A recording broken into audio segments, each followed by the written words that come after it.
밀양에서 들을 수 있는 수준의 곡이 아니죠.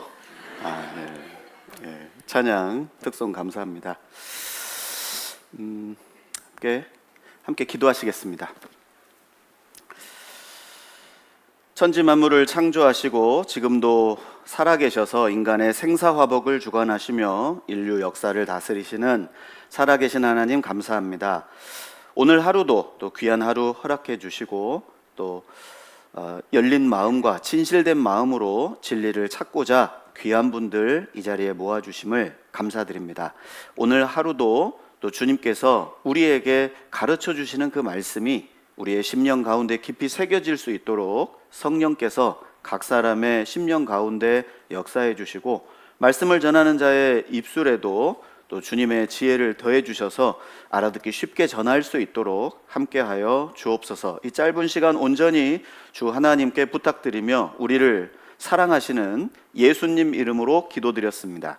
아멘. 신약 성경 로마서 1장 19절 말씀을 찾겠습니다. 신약 성경 로마서 1장 19절 20절 말씀입니다. 오늘 시작하는 말씀으로 이 말씀은 같이 읽고 시작하도록 하겠습니다. 이는 하나님을 알만한 것이 저희 속에 보임이라 하나님께서 이를 저희에게 보이셨느니라. 창세로부터 그의 보이지 아니하는 것들 곧 그의 영원하신 능력과 신성이 그 만드신 만물에 분명히 보여 알게 되나니 그러므로 저희가 핑계치 못할지니라. 어제 이어서 오늘도 하나님의 말씀 여호와의 책이라고 일컬어지는 성경을 함께 배우고자 이 자리에 함께 했습니다. 전국 목욕탕 사장님들이 모여서 이제 슬로건을 하나 준비했는데 장시간의 회의 끝에 슬로건을 하나 만들었습니다. 모든 사람에겐 때가 있다. 그럴싸하죠. 물론 이제 몸에 때 없는 사람이 없을 겁니다. 그러나 그 때가 몸에 있는 때뿐만 아니라 모든 사람에게는 기회가 있다라고 이렇게 일컬어질 수 있습니다. 사람이 병원에 갈 때 내가 병 다 낫고 병원에 갈게요 라고 하는 사람 어리석은 사람입니다. 내가 배울 거 다 배우고 학교 가겠다, 내가 때 다 벗기고 목욕탕 가겠다라고 말하는 사람보다 미련한 사람은 아마 없을 겁니다. 마치 그것처럼 내가 하나님을 알고 내가 영생을 얻기 위해서 내가 뭔가 지금은 부족하고 시간이 없고 돈이 없고 여유가 없어서 나는 지금 알아보기 힘들겠다. 성경을 배우기 싫어하는 사람 어제 몇 가지 유형을 제가 말씀을 드렸는데 그 중에 여러분들이 시간이 없다, 돈이 없다, 여유가 없다, 지금 내가 하고자 하는 일들이 아직 해야 할 일들이 많다, 아직 이루지 못한 것들이 많다라고 이렇게 이유를 대면서 미루는 분들도 많이 계십니다. 제가 누누이 말씀드리지만 이곳에서 성경을 배우는 이유는 밀양교회 교인이 되세요라고 이렇게 말씀드리는 게 아니라 우리 이번 한 주간 하나님이 정말 살아계신지, 성경이 정말 하나님 말씀인지, 그리고 죽음 이후에 정말 천국과 지옥이라는 내세가 있는지 열린 마음으로 나는 한 번도 배운 적 없는 그 양심이 왜 내 안에 있어서 왜 항상 나를 정죄하고 나에게 송사하고 내 마음을 괴롭게 할까? 여러분, 선하신 하나님, 하나님은 어떤 분이시라고요? 어제 우리 배웠죠? 하나님의 성품, 그러면 어떤 특징이 있다고요? 영원한 특징을 가지고 있습니다. 맞죠? 어제 들으신 적 있으시죠? 자, 하나님은 선하신 분이다 그러면 어느 만큼 선하다고요? 영원히 선한 분이에요. 하나님에겐 악이 없는 분입니다. 그 악이 없는 하나님께서 인간에게 양심을 주셨어요. 비록 우리 조상 아담이 범죄함으로 인해서 그 영혼이 죽고 그 양심의 온전한 기능이 상실해서 양심의 흔적은 가지고 있지만 양심대로 살 수가 없는 거예요. 그건 이제 나중에 제가 말씀드리겠습니다. 우리에게 양심이 주어졌어요. 그런 양심은 부모님에게 물려받은 것도 아니고 학교에서 배운 것도 아니에요. 그런데 심지어 어린아이조차도 이 잠언 20장에 보면 비록 아이라도 그 동작으로 그 품행의 선과 악을 분별할 수 있다. 그 자기가 행동하는 것이 옳고 그른지를 안다라고 말씀하고 있습니다. 사람에겐 본성적으로 양심이 있어요. 그래서 새치기를 하면 혀를 찹니다. 그 법 어긴 거 아니잖아요. 그렇죠? 부모에게 불효하는 사람들 보면 어때요? 혀를 차요. 왜냐하면 사람이라면 반드시 지켜야 할 양심의 선이 있기 때문에 그런 겁니다. 여러분, 짐승 중에 양심 있는 짐승 보셨어요? 여러분, 아무리 고주망태로 술 취해도요, 소변 볼 때 대로변에서 보는 사람 없습니다. 어디 찾아가요? 어두운데 전봇대 옆에 찾아가요. 그런데 강아지들은요, 누가 보든 안 보든 상관없어요. 그냥 아무데나 볼 일 다 봅니다. 그게 짐승과 사람의 차이예요. 왜 사람이 옷을 입는 줄 아세요? 추워서요? 더위를 피하려고요? 창세기 3장에 우리 조상 아담과 하와는 옷을 입지 않았어도 부끄럽지 않았다고 되어 있습니다. 인간의 죄가 들어온 후 인간의 부끄러움을 가리기 위해, 죄를 가리기 위해서 입었던 게 옷의 기원이에요. 여러분, 부끄러움을 안다, 염치를 안다, 여러분 사람에게 주어진 고유한 본능입니다. 그리고 사람에겐 전도서 3장 11절에 영원을 사모하는 마음을 주셨어요. 어제 우리 솔로몬의 전도서 배웠죠. 모든 강물은 다 바다로 흐르되 바다를 채우지 못한다고 했습니다. 여러분, 이 세상에, 물질 세상에 존재하는 모든 것을 다 얻는다 해도 여러분, 이 안에 있는 작은 마음 하나 못 채웁니다. 왠지 아세요? 사람은 영원한 게 아니면 절대 만족을 못하는 존재예요. 그래서 친구를 사귀더라도 영원한 친구, 영원한 친구, 그러죠? 영원한 친구를 사귀어도 영원한 친구여야 돼요. 당신 나 얼만큼 사랑해? 100년 사랑해. 기분 나쁩니다. 솔직히 기분 나빠요. 왜냐? 근데 사실 생각해보면 100년 사랑한다는 건 죽을 때까지 사랑한다는 뜻이잖아요. 그래도 삐져요. 뭐라고 이야기해 줘야 돼요? 영원히 사랑한다고. 그렇게 대답을 얻어야 만족이 생겨요.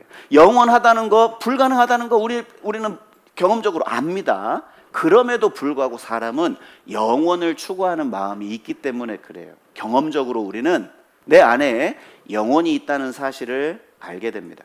그리고 우리 시대에 전 세계에 6천만 명 정도가 임사체험을 경험했습니다. 임사체험은 바로 심장이 멎거나 의사에게 뇌사 판정을 받은 사람이 죽음을 경험한 후에 다시 소생한 사람들이라고 말할 수 있어요. 그 사람들이 하나같이 말하기를 내 몸에서 영혼이 빠져나갔다. 여러분, 뇌사예요. 뇌 기능이 사라졌는데 의식이 존재한다는 건 뭘 의미하죠? 여러분, 죽음은 육체의 죽음만 있을 뿐 우리의 의식의 죽음은 없다는 걸 말합니다. 우리의 의식은 영원히 존재하는, 즉 영생이 존재한다는 걸 그 임사체험자들이 우리에게 알려주고 있어요. 그것도 오늘 자세하게 제가 말씀을 드리겠습니다. 로마서 1장 19절 다시 한번 보세요. 이는 하나님을 알만한 것이 저희 속에 보임이라 그랬습니다. 가장 확실한 증거가 여러분 안에 있습니다. 내 안에 하나님을 찾는, 신을 찾는 마음이 있고 양심이 있고 그리고 영원을 사모하는 마음이 있어요. 그리고 두 번째입니다. 20절. 창세로부터 그의 보이지 아니하는 것들 곧 그의 영원하신, 하나님의 영원하신 능력과 신성이라는 말은 영어로 God head예요. 하나님의 지혜를 말합니다. 영원한 지혜가 그 만드신 만물에 분명히 보여 알게 된다고 했어요. 즉 하나님께서 창조하신 우주 만물을 보면 우리는 하나님 부정 못한다, 그런 뜻이에요. 여러분, 이곳에 존재하는 모든 것 중에 저절로 된 것 있으면 한번 찾아보세요. 여러분, 집마다 지은이가 있으니 만물을 지으신 이는 하나님이시라 라고 말씀하셨습니다.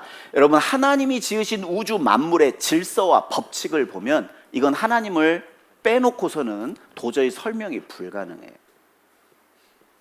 우주 만물의 이치, 그리고 바다의 물고기, 공중의 새, 그리고 각종 열매 맺는 과목들, 채소, 꽃, 그 형형색색의 모양 하나하나를 살펴보면 풀잎 하나에도 우주가 담겨 있다라고 어떤 시인은 그렇게 증거했습니다. 그래서 오늘 두 가지입니다. 내 안에 있는 영혼과 그리고 하나님이 지으신 만물을 통해 정말 하나님이 계실까?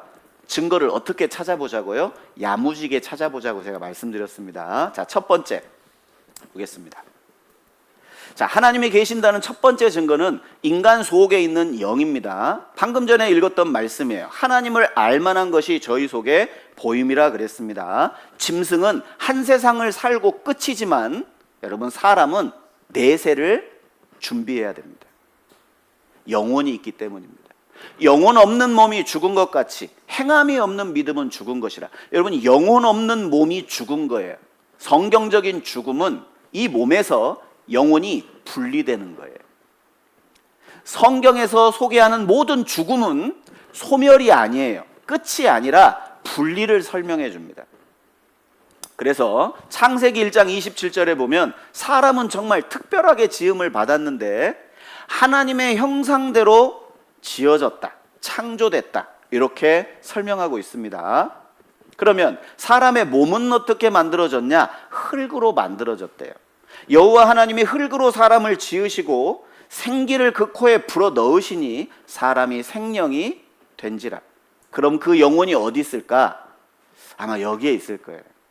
이 사람 믿어주세요. 그럴 때 가슴을 여기 손을 대잖아요. 이 사람 믿어주세요. 그래요? 안 그럽니다. 내 생각은 머리에 있는 게 맞아요. 그런데 영은 나 자신을 설명하거든요. 내 생명, 내 존재를 설명할 때 이 사람 믿어주세요. 이 사람 어디에 있어요? 이 안에 있습니다. 사람의 몸은 흙으로, 그래서 신토부리야. 자, 사람의 몸과 흙은 분리할 수 없습니다. 둘이 아니에요. 하나입니다. 사람은 땅에서 나서 땅으로 돌아가고 땅에서 나는 것들을 같이 먹고 삽니다. 그래서 하나님이 사람을 가장 존귀하게 지으셨다. 어떻게 알 수 있냐? 창세기 1장에 인간을 자기 형상대로 만든 거예요. 여러분, 내 자식이 왜 사랑스럽죠? 왜 내 자식이 나보다 귀하죠? 내 분신입니다. 내 속에서 나왔어요.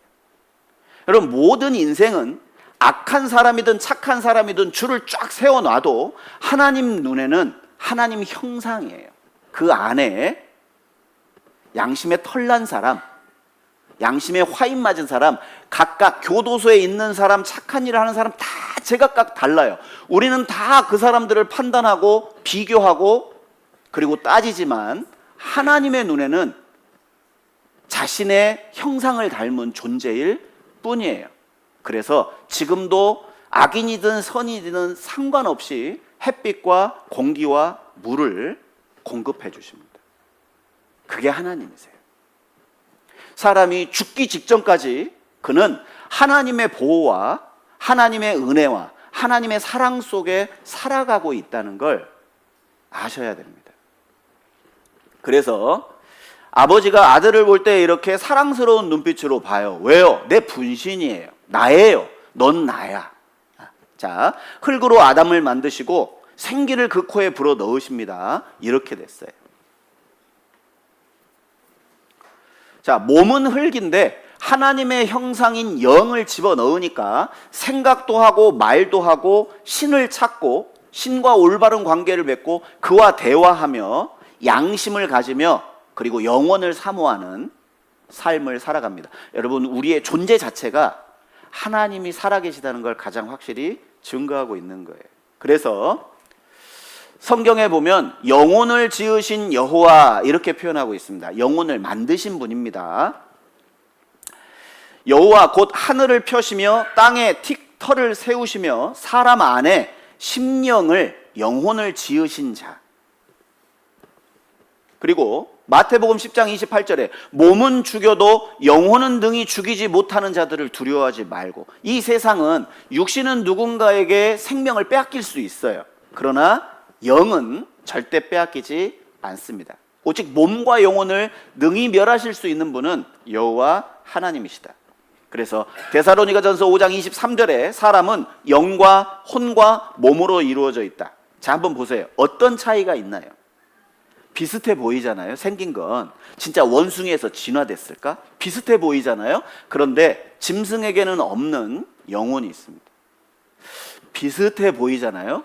근데 비슷해 보여도 이 강아지에게 없는 무엇인가가 이 사람에게는 깃들여 있어요. 바로 영혼입니다. 그래서 몸과 혼과 영이라고 이렇게 분류했는데, 몸에는 몸의 욕구가 있고 혼에는 혼의 욕구가 있고 영에는 영의 욕구가 있습니다. 오늘은 이 영의 욕구가 내 안에 있는지만 살펴보려고 그래요.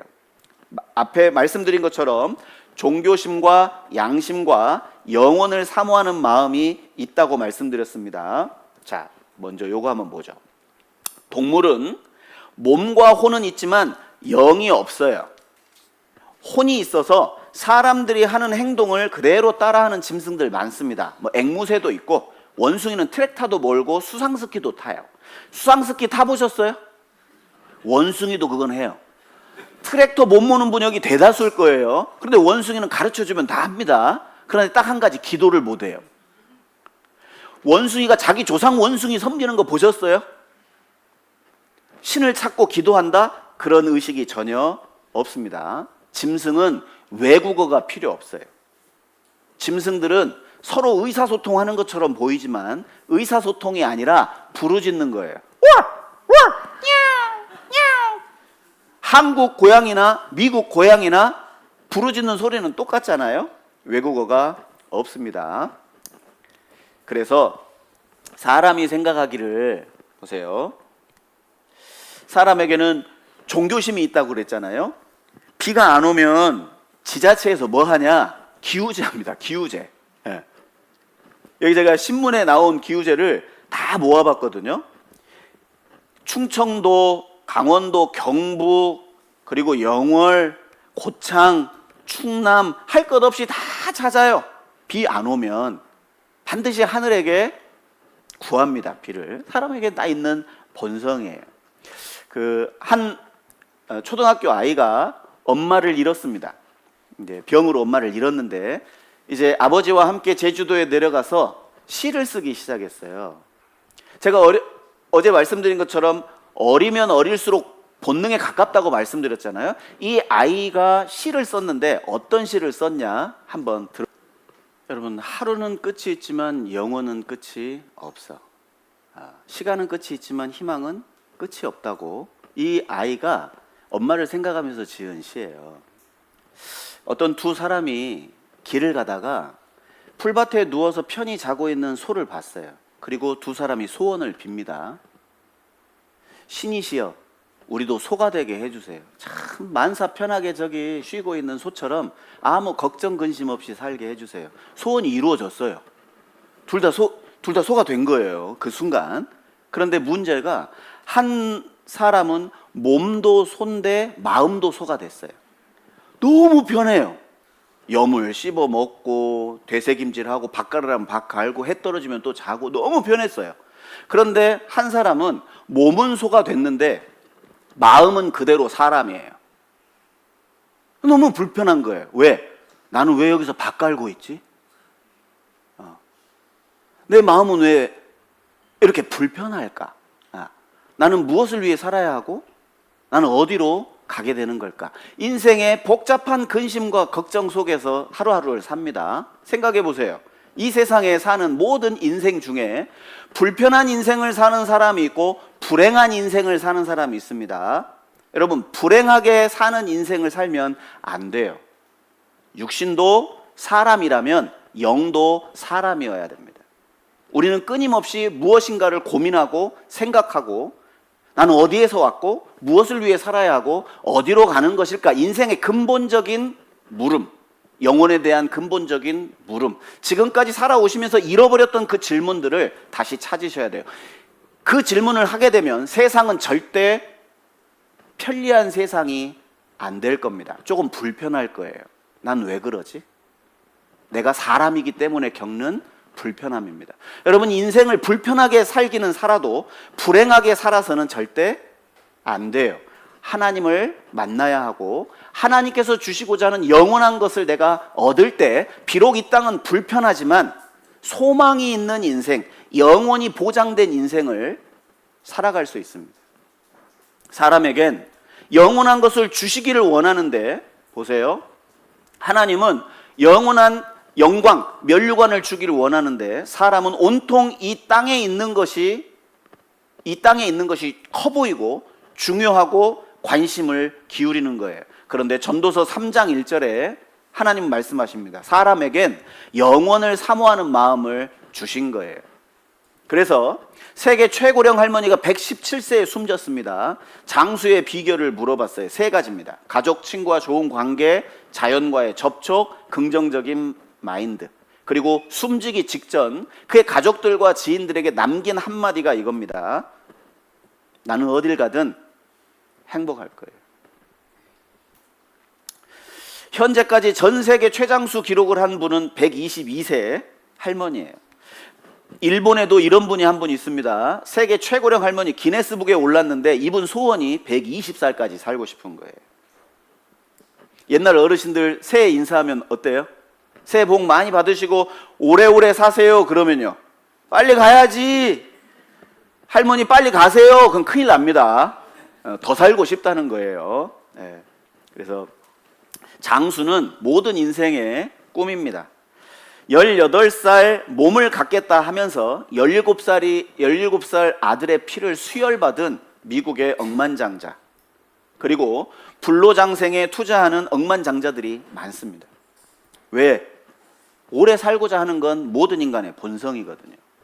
늙은 세포와 피를 젊게 되돌려 드립니다. 자, 돈 액수에 따라서 젊음이 바뀌는 거예요. 예. 그리고 더 어린 아이의 누군가 배워서 알아서 하는 말이 아닙니다. 본능에서 나오는 말을, 하고 싶은 말을 하는 거거든요. 여기 보세요. 전도서 3장 20절 21절에 보면 다 흙으로 말미암았으므로 다 흙으로 돌아가나니 다 한 곳으로 가거니와 인생의 혼은 위로 올라가고 짐승의 혼은 아래고 땅으로 내려가는 줄을 누가 알랴. 짐승이든 사람이든 다 몸은 흙에서 왔습니다. 그런데 짐승은 이 한 세상을 살고 소멸되지만 인생은 그렇지가 않아요. 내세가 있습니다. 흙은 여전히 땅으로 돌아가고 신은 그 주신 하나님께로 돌아가기 전에 기억하라고 했습니다. 영혼 없는 몸이 죽은 것 같이, 여러분, 죽음은 호흡이 끊기는 게 아니라 내 안에 영이 내 몸 밖으로 나오는 거예요. 영혼과 몸이 분리되는 걸 죽음이라고 말합니다. 같이 한번 읽어보시죠. 나의 이 가죽 이것이 썩은 후에 내가 육체 밖에서 하나님을 보리라. 그래서 예전 우리 조상들은 죽음을 이렇게 표현했습니다. 돌아가셨습니다. 여러분, 오늘 끝나면 어디로 돌아가세요? 집으로, 온 곳으로 다시 돌아가시잖아요. 돌아가셨다는 건 이 몸을 말하는 게 아닙니다. 이 몸이 흙에서 왔으니까 흙으로 돌아갔다라는 의미도 있지만 그에게 주어진 영, 생명이 바로 주신 하나님께로 돌아간다라고 이렇게 표현했던 거예요. 숨을 거두셨다. 여러분, 거둔다는 말은 농작물을 거둘 때 쓰는 표현이잖아요. 누가 걷어가요? 옆집 사람이 걷어가요? 뿌린 사람이 걷어가요? 뿌린 사람이 걷어가죠. 그것처럼 나에게 생명을 심어주신 그 하나님이 숨을 거두시는 날이 있습니다. 그리고 별세하셨다는 건 이 세상에 이별했다는 뜻이거든요. 저 세상에 있다는 말이에요. 우리 조상들도 경험적으로 그것을 잘 알고 계셨습니다. 그래서 지금까지 살아보면 죽음을 경험했던 임사체험자들의 증언들이 참 많습니다. 그들이 겪었던 것들을 표현을 그림으로 표현해 보면 자기 육체에서 영혼이 빠져나가는 것들을 경험했다는 표현을 씁니다. 자, 알맹이가 있으면 껍질이 있잖아요. 이 밤송이를 한번 보세요. 이 밤송이가 있는데 그냥 알이 그 안에 있을 때는 탐스럽게 보이다가 이거 가지고 알이 뚝 떨어지면 껍질밖에 없잖아요. 마치 그것처럼 사람의 몸에서 영혼이 빠져나가면 더 이상 우리와 함께 할 수 없고 말도 못하고 생각도 못하고 그냥 시체일 뿐이에요. 제가 그걸 어떻게 경험했냐?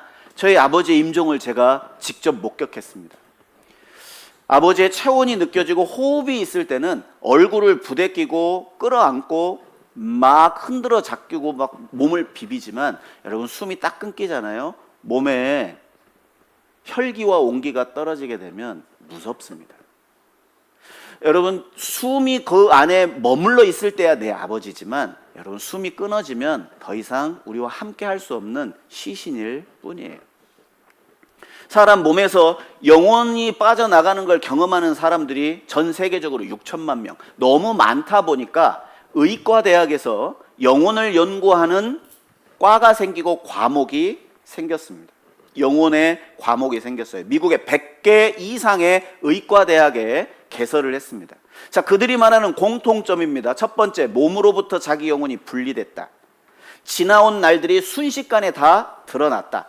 빛과 같은 거룩한 존재 앞에 서게 되었다. 하나같이 임사체험을 경험한 사람들은 이전과 이후의 삶이 완전히 바뀌어버렸습니다. 예전에는 신의 존재를 믿지 않았던 사람들이 신의 존재를 믿게 되고, 예전에 알코올, 마약, 그리고 도박, 무엇인가 중독에 빠졌던 사람들이 임사체험 후에 그것을 다 모조리 끊어내고 이전과 다른 인생을 살았다는 보고서가 남겨져 있어요. 그 대표적인 그 학자가 바로 제퍼리 롱이라는 그 의사인데, 이 사람이 우리말로 번역된 사이트까지 열었어요. 임사 체험자들의 보고서입니다. 그리고 책을 썼어요. 죽음 그 이유. 10년간 1300명의 죽음 체험자들을 연구한 결과들을 분석을 해놨는데, 제가 간단하게 큰 제목만 설명드릴게요. 첫 번째, 임사 체험했을 때 명료하고 선명한 의식이 있었다. 여러분, 뇌사는 사망이에요. 의식이 없어야 정상이잖아요. 그런데 뇌사를 경험한 사람 중에 76%가 건강할 때 가졌던 의식보다 더 분명하고 확실한 명백한 의식을 가지고 있었다는 거예요. 그리고 현실적인 유체이탈 경험을 가지고 있습니다. 죽은 자신의 시체를 봤다는 거예요. 그 사람들은 287명이 경험했는데 97.6%가 임사체험, 유체이탈을 경험했다고 증언했습니다. 그리고 고양됨 감각이 뭐냐면, 선천적으로 장애를 가져서 한 번도 보지 못했던 장애인이 임사체험을 했는데 봤다는 거예요. 엄마의 얼굴을 봤고 친구들의 얼굴을 봤다는 겁니다. 전혀 다른 그런 반응을 보였다는 거예요. 그리고 전신 마취 중에 의식 활동을 가지고 있었고, 완벽한 삶의 회고, 이전에 내가 기억도 하지 못했던 어린 시절에 있었던 일들이 명백한 한 사건처럼, 어떤 영화의 한 장면처럼 보였다는 겁니다. 한 번도 보지 못했던 외조부, 그리고 친할머니, 이런 분들과의 만남을 경험을 했다라고 이렇게 증언을 합니다. 더 놀라운 것은, 마치 임사체험은 어떤 다른 사람들이 하는 말을 듣고 나서 이걸 꿈처럼, 환상처럼 그렇게 증언하는 게 아니냐, 어떤 학자들이 그렇게 이제 제시를 합니다. 그런데 5살, 6살짜리 어린아이는 그런 경험을 해본 적이 없잖아요. 그런데 어린아이들조차도 임사체험의 증언이 똑같다는 거예요.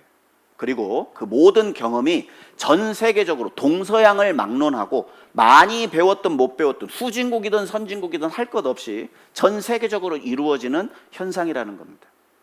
그리고 마지막으로 그 사람들이 깨어난 후에 사후세계를 믿게 됩니다. 이 사람들은 하나같이 사후세계를 믿어요. 그리고 죽음 이유를 두려워하지 않습니다.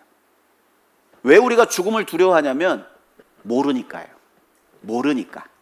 죽음이 어떻게 되지? 모르니까 두려운 거거든요. 그런데 임사체험자들은 죽어봤잖아요. 그게 끝이 아니고 환한 빛 가운데 어떤 거룩한 인격체와의 만남, 그리고 과거 혹은 미래를 보는 사람도 존재했거든요. 죽음 이유를 두려워하지 않습니다. 그리고 임사체험을 한 후 자신에게 주어진 시간 동안 무엇이 가장 가치 있고 중요한지를 깨닫고 사랑과 인간관계에 치중해서 사는 삶의 패턴을 보였다는 거예요. 이제 더 이상 물질을 추구하지 않고 삶의 목적이 있음을 자각하고 살았고, 마지막으로 신에 대한 감각을 모두가 다 갖게 됐다. 사람에겐 영혼이 있습니다. 가장 확실한 증거는 내 안에 있어요. 하나님은 살아계십니다. 두 번째 증거, 하나님 창조하신 천지 만물에 하나님의 능력과 신성이 남겨져 있다고 했는데, 보세요. 중국에서 종이접기 하나로 대학에 간 사람이 있어요. 이 사람 얼마나 잘 접는가 했더니 이 종이 한 장으로 천사를 만들고 각종 곤충들 아주 세밀하게 잘 접는 사람입니다. 종이접기 하나만 해도 대학에 가요. 자, 이 솜씨가 들어갑니다. 이걸 만든 사람, 이게 종이 한 장으로 만들어졌다고 상상할 수는 없지만, 하지만 실제 종이접기를 직접 보면 우리는 믿을 수 있습니다. 마치 그것처럼 히브리서 3장 4절에 집마다 지은이가 있으니 만물을 지으신 이는 하나님이시라. 여러분, 집마다 지은이가 있습니까? 믿으세요?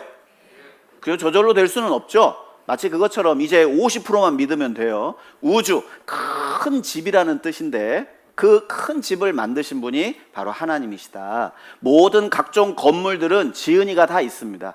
건물이 얼마나 크냐, 얼마나 복잡하냐, 얼마나 첨단 기술이 들어갔느냐의 그 차이일 뿐, 사람이 만들었다는 것에는 전혀 의심할 여지가 없습니다. 그것처럼 대우주의 질서와 법칙을 보면, 솜씨를 보면 하나님 존재를 부정할 수 없다는 겁니다. 그래서 만물은 헬라어로 코스모스인데, 이 코스모스가 질서정연한 우주라는 뜻을 가지고 있어요. 가을 들녘에 보면 코스모스 꽃 아시죠? 그 꽃을 이 돋보기로 가까이 가서 이렇게 찍어보면 그 안에 별들이 박혀 있어요. 코스모스라는 꽃이 그렇습니다. 보세요. 코스모스라는 말에서 파생된 말이 코스메틱인데, 이 코스메틱이 화장, 우리 여성분들 여기 예쁘게 화장하고 오셨잖아요. 그렇죠? 네, 세월의 흔적을 이렇게 메우려고 이렇게 하는 게 화장인데, 이게 화장해봐야 20대는요, 10대, 20대는 화장 안 해도 됩니다. 사실 그냥 이뻐요.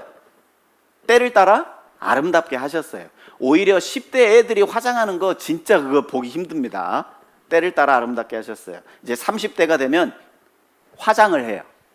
40대가 되면 치장하죠. 50대가 되면 분장, 60대 되면 변장, 70대가 화장하면 환장합니다. 그렇죠? 네. 왜 화장을 해요? 질서정연하게 해요. 대충 그리고 오신 분 없잖아요. 화장도 순서가 있고 질서가 있습니다. 색조가 있어요. 색감각 없으면 안 돼요.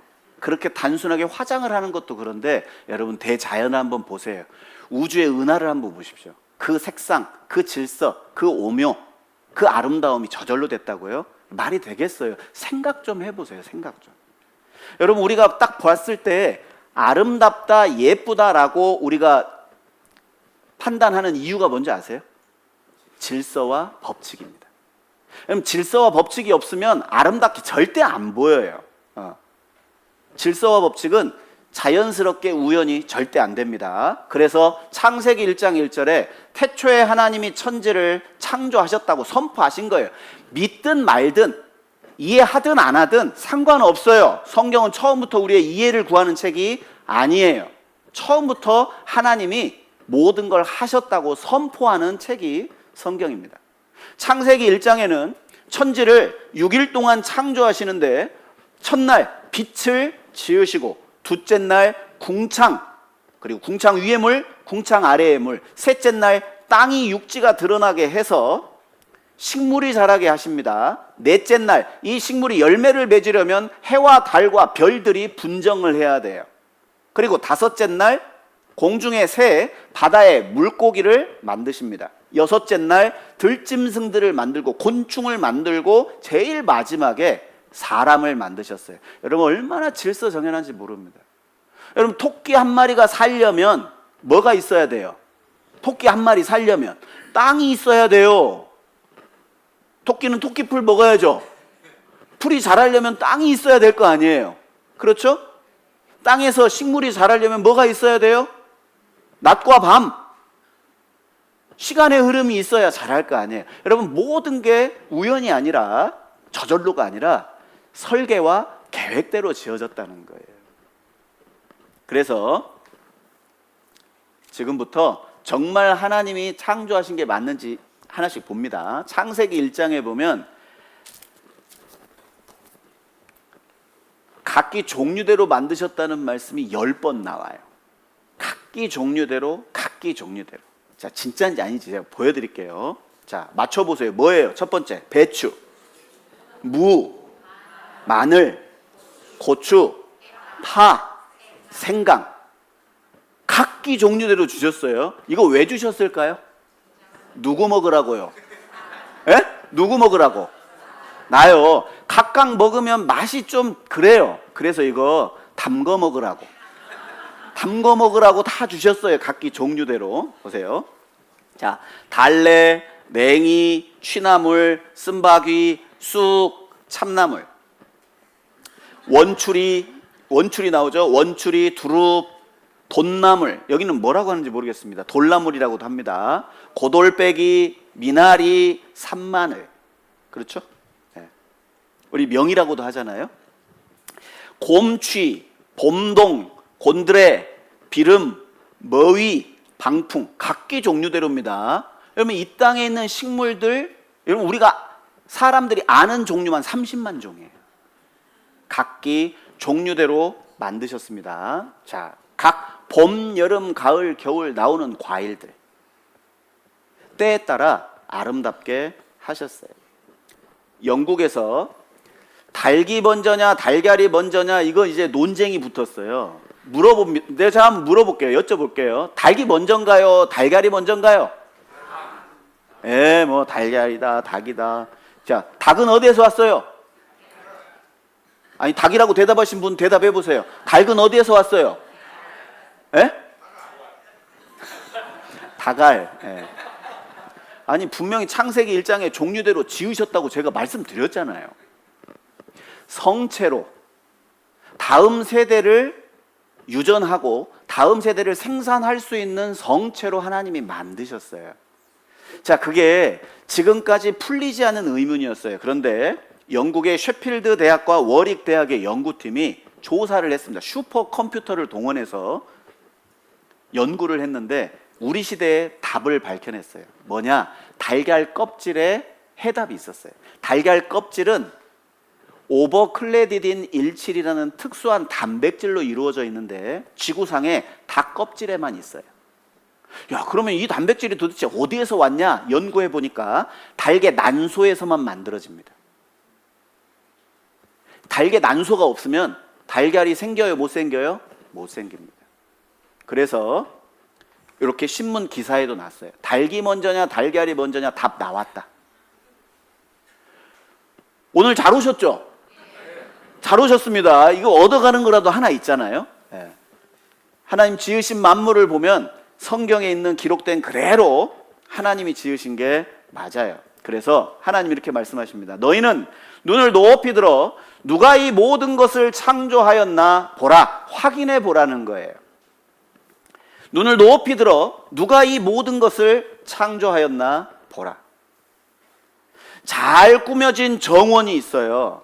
꽃도 있고 과수원도 있고 가지치기도 잘 돼 있어서 아주 아름다운 정원이에요. 근데 두 사람이 멱살 잡고 싸우고 있어요. 3시간째. 왜 싸우는지 가봤어요. 그랬더니 이 한 친구가 여기 정원사가 있냐 없냐로 서로 싸우는 거예요. 정원사 있으면 내 눈에 보여봐라. 그럼 내가 믿을게. 이 반대편 친구는 야, 정원사가 없으면 이렇게 가지치기랑 정돈이 잘 돼 있을 수 있냐? 불가능하다. 아니다. 서로 3시간째 싸웠는데 3시간 후에도 정원사가 안 나타났어요. 집에 돌아갔어요. 답이 없죠? 한번 여쭤볼게요. 그 정원사 있어요, 없어요?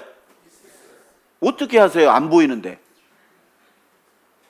잘 가꾸어진 정원을 보면 실제 내 눈에 정원사가 안 보여도 그건 누군가가 관리를 했다는 걸 알 수 있잖아요. 그것처럼 우주 만물을 보면 하나님의 능력과 신성을 분명히 알게 됩니다. 그래서 능력과 신성이 만드신 만물에 분명히 알게 된다고 했습니다. 비행기를 보면서 사람들은 참 깜짝깜짝 놀랍니다. 1908년 라이트 형제가 처음 비행을 시작한 후에 항공기를 발전을 시켰잖아요. 수백 명이 비행기를 타고 날아갑니다. 그걸 보면서는 놀라는데 독수리, 하늘에 나는 새들을 보면서는 우리는 안 놀래요. 자연스러운 거예요, 그것이. 왜요? 어리석으니까요. 어제 우리 답 알았잖아요. 눈은 보아도 족함이 없고 귀는 들어도 차지 않는도다. 하나님 모든 자연 만물 속에 하나님의 진리를 계시해 두셨는데 사람들은 그걸 보는 눈이 없어요. 말씀을 들어도 들을 귀가 없어요. 그러니까 그 사람이 소경이고 그 사람이 귀머거리라고 제가 말씀드렸습니다. 사람들은 잠자리를 보고 그 비행법을 이용해서 헬리콥터는 만들 수 있어도 잠자리는 못 만들어요. 여러분, 사람들은 상어 지느러미를 이용해서 전신 수영복은 만들어도 상어 한 마리 못 만듭니다. 인간이 발전시킨 모든 과학기술은 자연에서 다 모방해 온 거예요. 하나님의 지혜와 능력입니다. 보세요. 자, 이 그림 대단하죠? 빈센트 반 고흐의 수염 없는 자화상, 경매가 876억 원. 이런 건 놀래. 이런 건 놀래면 대단하죠? 기적입니다. 기적. 네. 그런데 이 사진 50원 줘도 안 사갑니다. 그렇죠? 그림 한 장에 876억 원인데 살아있는 이 한 사람 876만 원도 안 줘요. 사람들이 그렇게 어리석습니다. 어떤 아이가 미술 시간에 선생님이 너희들 좋아하는 거 그림 그려.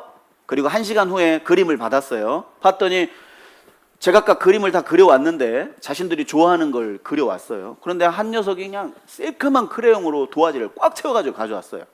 야, 이 녀석아 꿀밤을 주면서 야, 이 녀석아 그리기 싫으면 크레용이라도 아끼지. 이게 뭐야? 선생님 좋아하는 거 그리라면서요. 이게 뭔데? 김이요.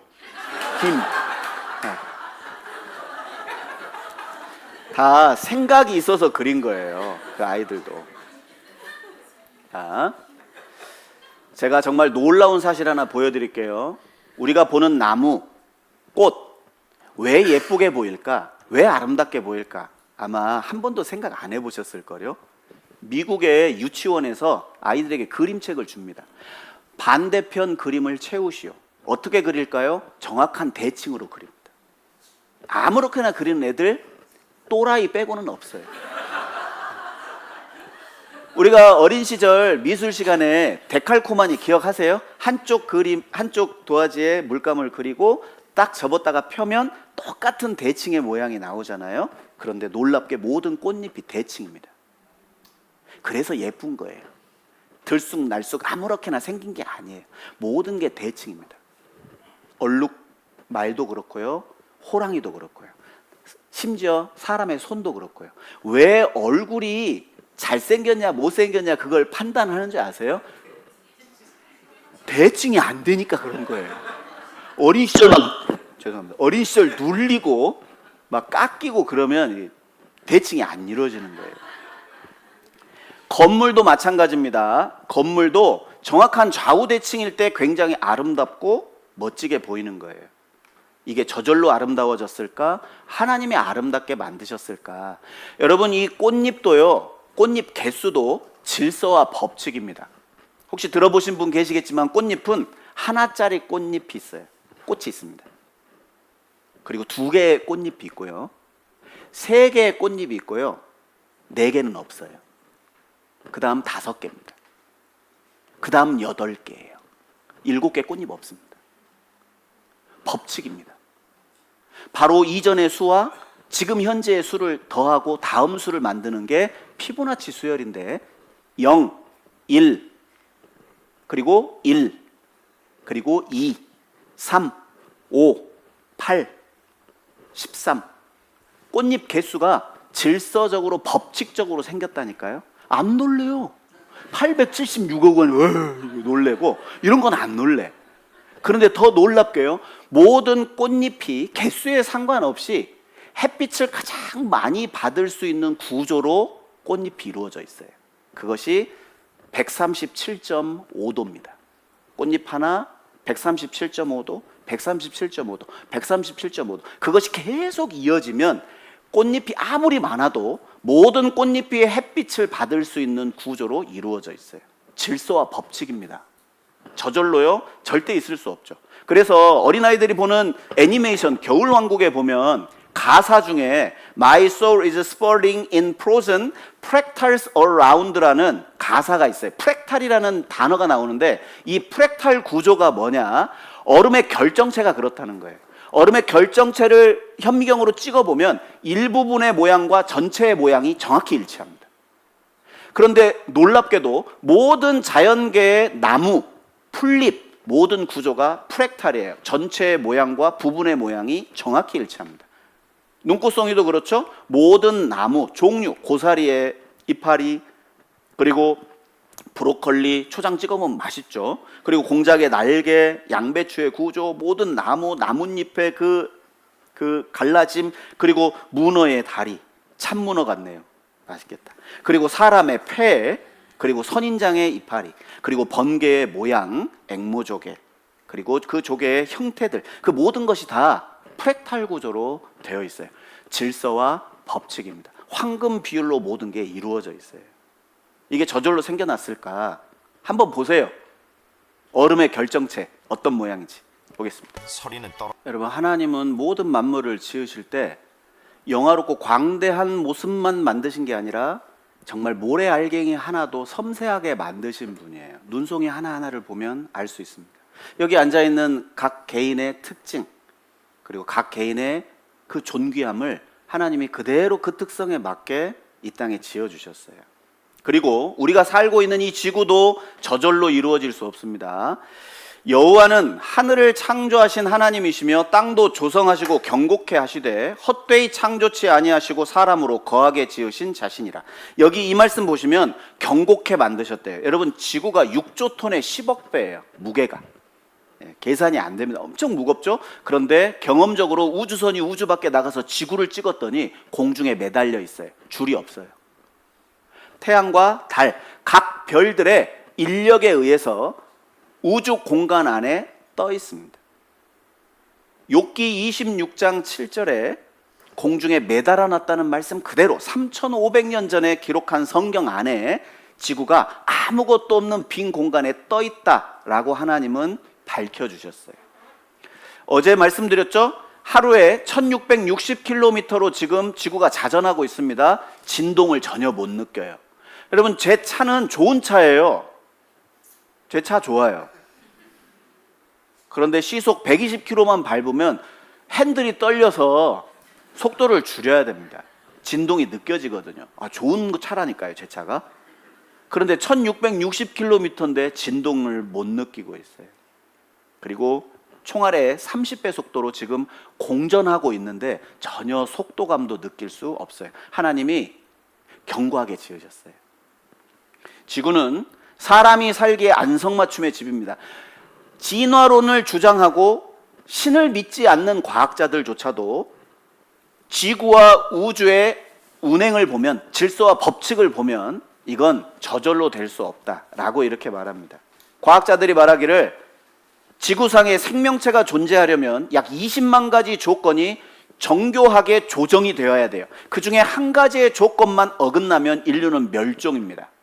지구의 기울기 23.5도가 50도가 되거나 90도가 돼버리면 지금의 기후를 유지할 수 없어요. 인류는 멸종하게 돼 있습니다. 지구와 달과의 거리가 조금 멀거나 가깝거나 지구의 크기가 좀 크거나 작거나 그러면 인류는 존재할 수 없습니다. 처음부터 계획되고 만들어진 거예요. 그래서 3,500년 전 욥기에 누가 그 도량, 크기를 정했는지 아냐? 그 질량과 크기를 누가 정했는지 아냐? 누가 정했다고요? 하나님이 정하셨다고 지금 말씀하시는 거예요. 누가 그 준승, 거리입니다. 태양과의 거리 1억 5천만 킬로미터, 그리고 달과의 거리 38만 킬로미터를 누가 정했는지 아냐? 인간이 살 수 있게 견고하게 지어주신 분이 바로 창조주 하나님이라고 말씀하고 있는 거예요. 지구의 질량입니다. 태양과의 거리, 지구의 자전 속도. 여러분, 하루 자전 속도가 48시간이면 여러분 16시간 일해야 돼요. 죽어요. 16시간이라면 딱 맞게 24시간, 8시간, 8시간, 8시간 사람의 생체 리듬을 유지할 수 있도록 적당하게 만드셨어요. 그리고 지구는 365일 5시간 48분 48초 1초의 어김도 없이 정확하게 1년 한 바퀴 돕니다. 사람의 시계를 보고는 분침과 시침과 초침을 보면 사람이 설계한 사람의 지혜를 우리는 알 수 있습니다. 저절로 됐다는 사람 병원 가셔야 돼요. 저절로 된 거 아닙니다. 그런데 정확히 달이 한 달 한 바퀴 지구를 돌고, 그리고 이 지구가 1년에 태양을 한 바퀴 도는 게 저절로라고요? 절대 그럴 수 없습니다. 이 기울기에 의해서 달에 의해 밀물과 썰물 그리고 모든 생식이 가능해지게 하는 건 달의 움직임에 있어요. 저절로 된 건 하나도 없습니다. 그래서 많은 증거들이 있지만 이 중에 한 2가지만 살펴보려고 합니다. 자, 하나님께서 이 우주 만물을 창조하셨다는 증거를 많이 주셨는데 그 중에 딱 2가지만 볼 텐데요. 첫 번째는 번개입니다. 번개. 자, 번개는 생명체의 최대 질소원이다. 1995년 중앙일보 과학기술란에 실린 기사예요.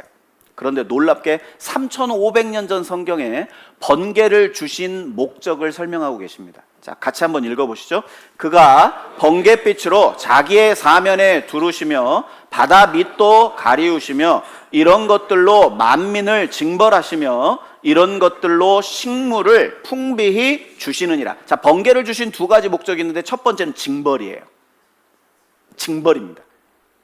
저런 벼락 땡땡땡 이런 말 쓰잖아요. 하나님의 심판의 도구로 번개를 쓰세요. 그리고 2번째, 이런 것들로 식물이에요. 여기 식물은 플랜트가 아니라 푸드예요. 그러니까 땅에서 자라는 식물이 아니고 먹을 양식이요. 사람이 먹을 수 있는 양식을 풍성하게 주신다는 거예요. 그리고 이 번개를 설명하실 때 항상 비와 함께 설명하십니다. 보세요. 폭우를 위하여 번갯길을 내었다. 비를 위하여 번개를 만드셨다. 비를 위하여 길을 정하셨다. 번개의 길을 정하셨습니다. 봄비 때의 여호와, 곧 번개를 드는 여호와. 항상 번개를 설명할 때 비와 같이 설명하거든요. 왜 그러냐? 바로 식물이 필요한 질소가 땅에는 없어요. 땅에는 질소 영양분이 없습니다. 어디에 많냐? 공기에 많아요. 공기는 질소가 78%입니다. 대기 중에 있는 이 질소가 어떻게 땅에 있는 식물에게 양분으로 주어지냐? 비가 내릴 때 조건이 하나 있어요. 이 빗물에도 녹지 않아요, 질소는. 왜? 공기로 존재하니까. 이때 플라즈마 전기 방전이 쫙 에너지가 주어집니다. 번개가 꽝 치면 공기 중에 있는 산소와 질소가 깨져요. 번개로 인해서. 좀 어렵죠? 예. 이제 공기 중에 있는 질소가 깨집니다. 깨지면서 이 질산염이 물에 녹아서 빗물에 의해 떨어지잖아요. 그럼 식물이 비 온 뒤에 웃자라 있는 거예요. 번개가 치면. 자, 이걸 연구하는 분들도 있는데 한번 보겠습니다. 플라즈마 기술 연구가 활발하게 이루어지고 있는 한 대학 연구소. 이곳에서는 플라즈마, 즉 번개를 직접 만들 수 있다고 합니다. 이게 뭔가요? 이게 이제 소위 말하는 이제 벼락, 번개 발생 장치가 되겠습니다.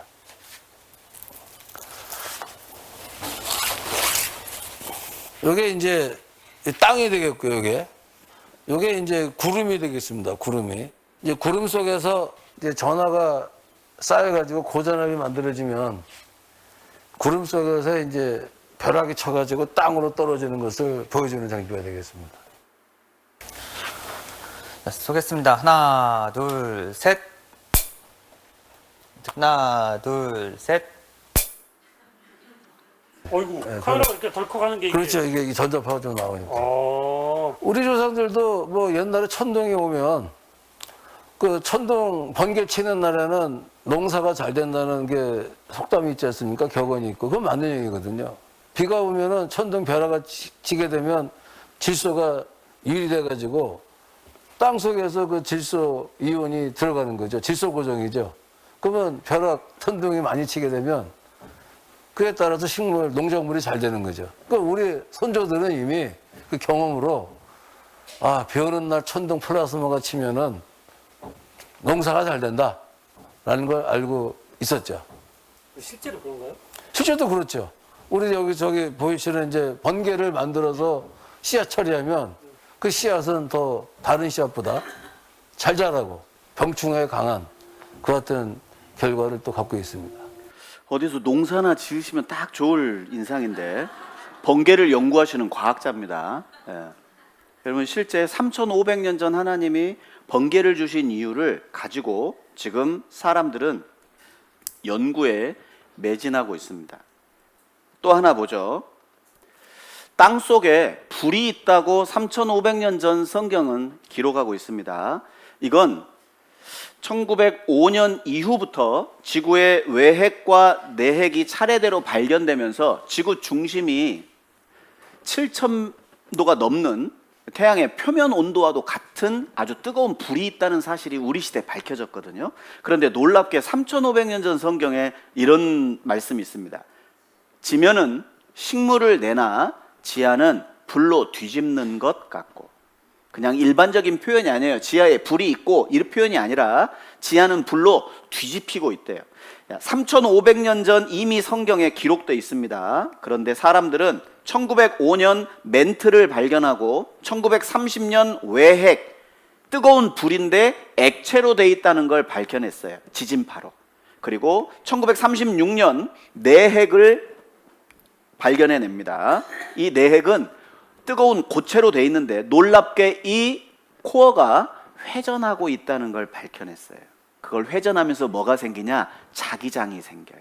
그 자기장으로 뭐 하냐? 태양으로부터 오는 10만 8천 도의 태양풍을 그 자기장이 막아주고 있어요. 그래서 북극과 남극에 가면 오로라가 가끔 보이는 이유가 바로 태양풍을 막아주는 그 현상을 우리가 보는 걸 오로라라고 합니다. 지구 중심 온도 섭씨 7173도다. 지구 속엔 불 같은 것이 회전하고 있다라고 이렇게 말합니다. 지면은 식물을 내나 지하는 불로 뒤집는 것 같고, 진짜 우리가 목격하는 것처럼 성경의 기자는 그대로 기록하고 있어요. 자기장이 태양풍을 막아주고 있습니다. 자기장 때문에 오로라가 생기고 그 자기장으로 새들이 방향 감각을 가지고 먼 여행을 가능하게 하는 거예요. 거북이가 그리고 연어가 자기의 고향을 찾아가듯, 그리고 철새들이 자기가 왔던 곳, 태어난 곳을 찾아서 방향 감각을 가지고 가는 그 모든 현상들이 다 지구 자기장의 효과예요. 우리는 부정할래야 부정할 수 없는 창조주의 솜씨와 그 신성 안에 지금 살아가고 있다는 걸 꼭 기억하시면 좋겠습니다. 하나님은 창조주셔요. 하나님은 살아계십니다. 말씀 잘 들으셨으니까 5분 휴식하고 이어서 말씀드리겠습니다.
네, 쉬는 시간이 끝났습니다. 아쉽지만 지금부터 안 들어오시면 끝나는 시간 1분씩 늘어납니다. 네, 저는 경고했습니다. 한 분, 두 분, 지금 세 분, 3분 연장, 4분 연장, 5분. 네. 지금 들어오시는 분의 그 수에 따라서 5분씩 연장, 1분씩 연장, 6분, 6분 연장 되겠습니다. 네. 자, 박수 한번 쳐보겠는데요. 1을 빼시면 돼요. 1. 몇을 뺀다고요? 1 뺍니다. 자, 박수 4번. 네. 박수 3번. 그 잘 못 맞추시면 병원을 한번 가보세요. 이게 이제 인지 능력과 뇌 그 어떤 속도의 차이니까요. 박수 2번. 박수 1번. 네. 한 3분은 가보셔야 될 것 같습니다. 자, 그러면 이어서 좀 말씀을 좀 드려보겠습니다. 자, 이사야 45장 찾지는 않겠습니다. 제가 이제 찾아온 말씀을 제가 한번 말씀드려볼게요. 여호와는 하늘을 창조하신 하나님이시며 땅도 조성하시고 견고케 하시되 헛되이 창조치 아니하시고 사람으로 거하게 지으신 자신이라. 그 말씀에 나는 여호와라 나 외에 다른 이가 없느니라. 나는 흑암한 곳에서 은밀히 말하지 아니하였으며 야곱 자손에게 너희가 나를 헛되이 찾으라 이르지 아니하였노라. 나 여호와는 의를 말하고 정직을 고하느니라. 너희는 고하며 진술하고 또 피차 상의하여 보라. 이 일을 이전부터 보인 자가 누구냐? 예로부터 고한 자가 누구냐? 나 여호와가 아니냐? 나 외에 다른 신이 없나니 나는 공의를 행하며 구원을 베푸는 하나님이라. 나 외에 다른 이가 없느니라. 땅끝의 모든 백성아 나를 앙망하라. 그리하면 구원을 얻으리라. 나는 하나님이라 다른 이가 없음이니라. 천지를 창조하신 하나님께서 헛되이 창조하지 않았고, 그리고 흑암한 곳에서 은밀히 말하지 아니하셨고 분명한 증거로 말씀해 주셨습니다. 이제 이 시간부터 시간이 얼마 남아있지는 않아요. 그러나 시간의 많고 적음을 떠나서 하나님의 말씀을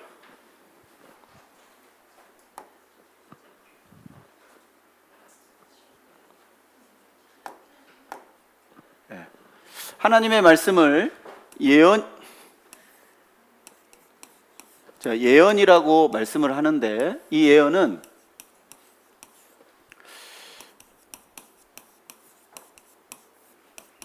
한문으로 쓰면 좀 이해가 쉽습니다. 이 예언은 보통 미래에 일어날 일을 말한다, 프로페스, 영어로 앞으로 일어날 일을 예언이라고 말하지만 사실 한문의 뜻을 보면 맡길 예자입니다. 그러니까 하나님께서 인간에게 맡기신 말씀이 바로 성경이에요. 그러니까 성경 전체를 예언이라고 말합니다. 이해되시죠?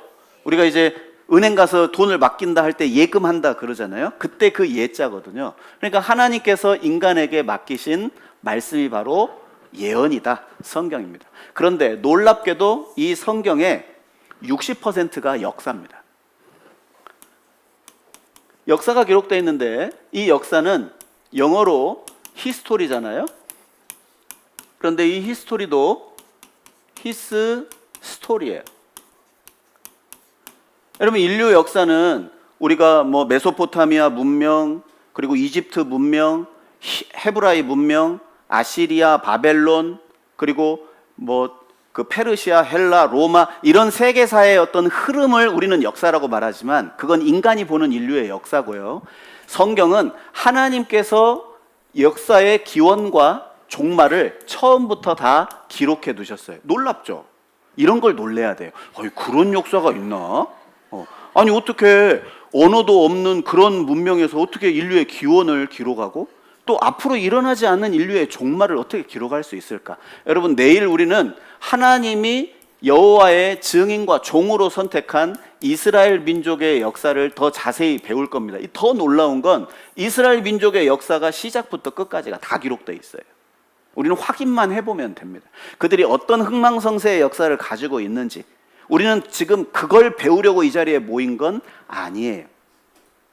과연 하나님이 그 역사를 통해 지금까지 증거된 그리고 지금까지 밝혀진 모든 성경의 역사가 사실이라는 고고학적인 증거는 너무 많아요. 지금 제가 짧은 시간에 그 증거를 다 보여드릴 텐데 그 증거가 중요한 게 아니에요.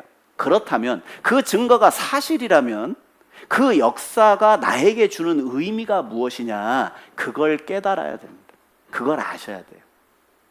하나님이 정말 저 역사를 통해 나에게 무엇을 가르쳐 주시려고 하는 걸까?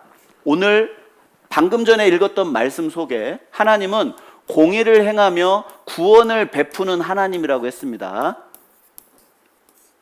여러분, 하나님의 공의는 죄를 심판하는 것으로 나타나고 하나님의 구원은 하나님의 변하지 않는 영원한 사랑이라는 속성으로 어떤 죄인도 구원해 내시는 하나님의 성품이라고 했습니다. 여러분, 지금부터 우리가 내일까지 배우는 역사 속에 변하지 않는 영원하신 하나님의 속성 두 가지를 계속해서 반복해서 제가 말씀드릴 거예요. 하나님이 얼마나 공의로운 분인지, 하나님이 얼마나 사랑이 풍성하신 분이고 어떠한 죄인도 돌이키고 회개하고 하나님께 은혜를 얻을 때 어떤 구원을 얻었는지를 살펴보면 하나님은 정말 변함이 없으신 분이라는 거, 하나님은 신실하신 분이고 하나님은 믿을 수 있는 분이라는 걸 아시게 될 거예요. 역사, 이미 여기 단골 손님들 많이 계시잖아요. 집회 때마다 오시는 단골 손님들. 몰라서 지금 말씀드리는 게 아니에요. 어떤 분들은 내가 다 아는 건데 또 한다고, 어떻게 이놈의 교회는 가난한 집 제사 돌아오듯이 집회가 있냐고 막 이러면서 그렇게 들으시면 백날 들어도 못 깨닫습니다. 그냥 역사로 보시면 안 되고 그 역사 속에 하나님께서 나에게 주시고자 하는 게 무엇이고 깨닫게 도와주시는 것이 무엇인지를 같이 살펴보셔야 돼요. 나는 공의를 행하며 구원을 베푸는 하나님이라고 분명히 말씀하셨습니다. 하나님의 속성은 영원하신 속성이에요. 그리고 뒤에 보세요. 땅 끝의 모든 백성아, 나를 앙망하라. 그리하면 구원을 얻으리라. 어떤 분은 직분을 얻으면 구원받았다고 생각하시는 분 계세요. 어떤 분은 체험을 하면 구원받았다 생각하시는 분도 있고, 어떤 분은 방언이 터지는 걸 구원이라고 생각하시는 분이 있고, 어떤 분은 병이 나은 체험을 구원받았다고 이야기하시는 분도 있어요. 어떤 분은 기도원에서 막 뜨겁게 기도를 했는데 가슴에 뜨거운 게 와서 이게 구원받았다고 말씀하시는 분 계시거든요. 그런데 성경은 전혀 다르게 말씀하세요. 뭐라고 말씀하시냐? 나를 앙망하라. 그 말이 무슨 뜻인 줄 아세요? 가만히 있으라는 거예요. 너희들이 뭐 하려고 하지 말고 가만히 그냥 바라보라는 거예요. 뭐요? 바로 여호와께서 나를 위해 하신 일을 보라는 겁니다. 믿음은 내가 뭔가를 하는 게 아니에요. 이제 앞으로 배우는 역사 속에 하나님께서 어떻게 구원을 베푸셨는지를 확인해 보면, 구원이라는 게 하나님께서 하시는 일, 하나님만 하실 수 있는 일이라는 걸 분명히 깨닫게 되실 거예요. 그러면 사람이 할 수 있는 일이 없고, 내가 얼마나 무능하고, 내가 얼마나 무지하고, 내가 얼마나 죄가 많다는 걸 깨닫게 되면 그때 모든 걸 내려놓고 하나님이 하신 일을 의지할 수밖에 없습니다. 그것이 오늘과 내일 말씀을 전해드리는 목적이에요. 자, 시간이 없으니까 제가 빠르게 인류의 역사부터 한번 가보도록 하겠습니다. 성경은 하나님이 보시는 인류 역사라고 했습니다. 자, 예수님이 역사의 기준이죠. 기원 전, 기원 후 이렇게 나뉩니다. 그런데 인류 문명이 절대 알 수 없고 어떤 역사책에도 없는 기원의 역사가 성경에 기록되어 있는데, 최초의 사람 아담과 하와가 살았던 에덴 동산, 그리고 그 아담의 10대 손 노아가 살던 시대에 죄가 이 땅에 가득 찼을 때 하나님이 홍수로 세상을 멸망시킨 노아의 홍수 사건, 그리고 노아의 세 아들 셈, 함, 야벳이 흩어져 살았는데 그 중에 후손 니무롯이라는 사람이 중동 시날 평지에 나라를 세우고 도시를 건설하고 탑을 쌓는 사건이 있었어요. 하나님을 대적하고 하나님을 찾지 않고 인간 중심의 세상을 만들어 보려고 하다가 하나님께 심판받고 탑이 무너지고 언어가 나뉘어지고 땅이 나뉘어지는 엄청난 심판이 이 땅에 임했는데, 그 사건을 성경 창세기 11장에 바벨탑 사건이라고 묘사하고 있습니다. 오늘 요 세 가지만 살펴볼 거예요. 자, 보겠습니다. 그러면 첫 번째 에덴 동산 한번 가보죠. 에덴 동산으로 가보면 이렇습니다. 과연 증거가 있을까 한번 생각해 보면 돼요. 자, 많은 교회 다니는 분들이 에덴 동산 그러면 천국과 이 지상의 땅의 중간 세계 정도로 생각해요. 반지의 제왕도 아니고 무슨 중간지대가 있겠어요? 그런데 사람들이 그렇게 어리석어요. 왜? 성경을 모르니까. 그런데 성경은 에덴 동산이 이 땅에 있었다라고 선언하고 있습니다. 여호와 하나님이 동방의 에덴의 동산을 창설하시고 그 지으신 사람을 거기 두시고, 자, 에덴 동산에 강이 흘렀다고 기록하고 있습니다. 강이 에덴에서 발원하여 동산을 적시고 거기서부터 갈라져 네 근원이 되었으니, 한 지점에서 네 개의 강이 흘렀다는 뜻이에요. 첫째 이름은 비손이라 금이 있는 하윌라 온 땅에 둘렸으며, 이 하윌라라는 땅은 사우디아라비아 지역을 예전에 하윌라라고 불렀습니다. 또 그 땅에 금은 정금이요 그곳에는 베델리온과 호마노도 있으며, 둘째 강의 이름은 기혼이라 쿠시라고 하는 그 지역은 지금의 이란 지역이에요. 쿠시 온 땅에 둘렸고, 셋째 강의 이름은 히데겔이라 아수르 동편으로 흐르며, 이 아수르는 지금의 터키 지역을 말합니다. 아수르 동편으로 흐릅니다. 그리고 넷째 강은 유브라데더라. 그런데 놀랍게 이 네 개의 강 이름이 성경에 기록되어 있는데, 첫 번째 강, 두 번째 강은 지금 사라져서 화석이 돼버렸어요. 그런데 다행히 세 번째 강, 네 번째 강은 지금도 흐르고 있습니다. 이 히데겔은 히브리어로 히데겔이고 영어로 바꾸면 티그리스예요. 유브라데는 유프라테스입니다. 여러분, 우리도 이런 말 자주 쓰잖아요. 팬티라고도 하고 빤스라고도 하잖아요. 그러니까 이제 이름이 이렇게 조금 바뀌는 건 똑같은 지명이지만 다른 언어로 표현을 한 겁니다. 자, 보세요. 이곳이 페르시아만인데, 자, 티그리스 강과 유프라테스 강이 공교롭게도 한 지점에서 만나고 있는데 그 지점이 페르시아만이에요. 공교롭게 그 지역에서 전 세계적으로 가장 많은 석유가 생산되고 있어요. 강 규모가요 어마어마합니다. 한강 정도의 규모의 큰 강이 이라크 북쪽과 남쪽 두 개의 지역에 흐르고 있어요. 참 놀랍게도 다 사막인데 이라크, 즉 두 개의 강이 흐르는 평원 사이에만 녹지예요. 그래서 그 지역을 예전부터 메소포타미아라고 불렀습니다. 두 강 사이에 있는 땅, 이런 뜻을 가지고 있어요. 그래서 영어 성경에 보면 정확히 나와 있죠. 세 번째 강 티그리스, 네 번째 강 유프라테스입니다. 자, 사우디아라비아 지역 하윌라 온 땅에 둘렸다. 첫 번째 강 비손이었습니다. 그리고 구스 온 땅에 둘렸다. 지금의 이란의 땅이거든요. 그리고 아수르 동편으로 흘렀다. 지금 터키 있는 그 땅입니다. 근데 놀랍게 1970년대부터 미국의 고고학자들이 그 지역에 잃어버린 비손과 기혼강의 흔적을 찾아서 탐사하기 시작했어요. 그래서 미국 미시시피대 조사단이 잃어버린 강 비손 흔적을 찾아냅니다. 성서의 에덴 동산은 어디에 있었을까? 지중해 깊은 곳에 잠겼을까? 미국 미시시피대 조사단 잃어버린 강 비손의 흔적을 발견했습니다. 1980년대 우주 왕복선 콜롬비아호가 우주 밖에 나가서 한 400km 상공에서 사막 밑 지형을 특수 촬영을 했더니 고대, 약 5,000년 전 고대 강을 발견했어요. 그것도 놀랍게 하윌라 땅과 쿠스 땅에서 두 개의 강이 있었고, 그 두 개의 강이 티그리스와 유프라테스와 만났습니다. 한 지점에서 강이 시작이 됐어요. 미국의 콜롬비아호가 찾아냈습니다. 지금은 에덴 동산은 지금의 페르시아만이라고 그냥 공공연히 신문 기사가 나와요.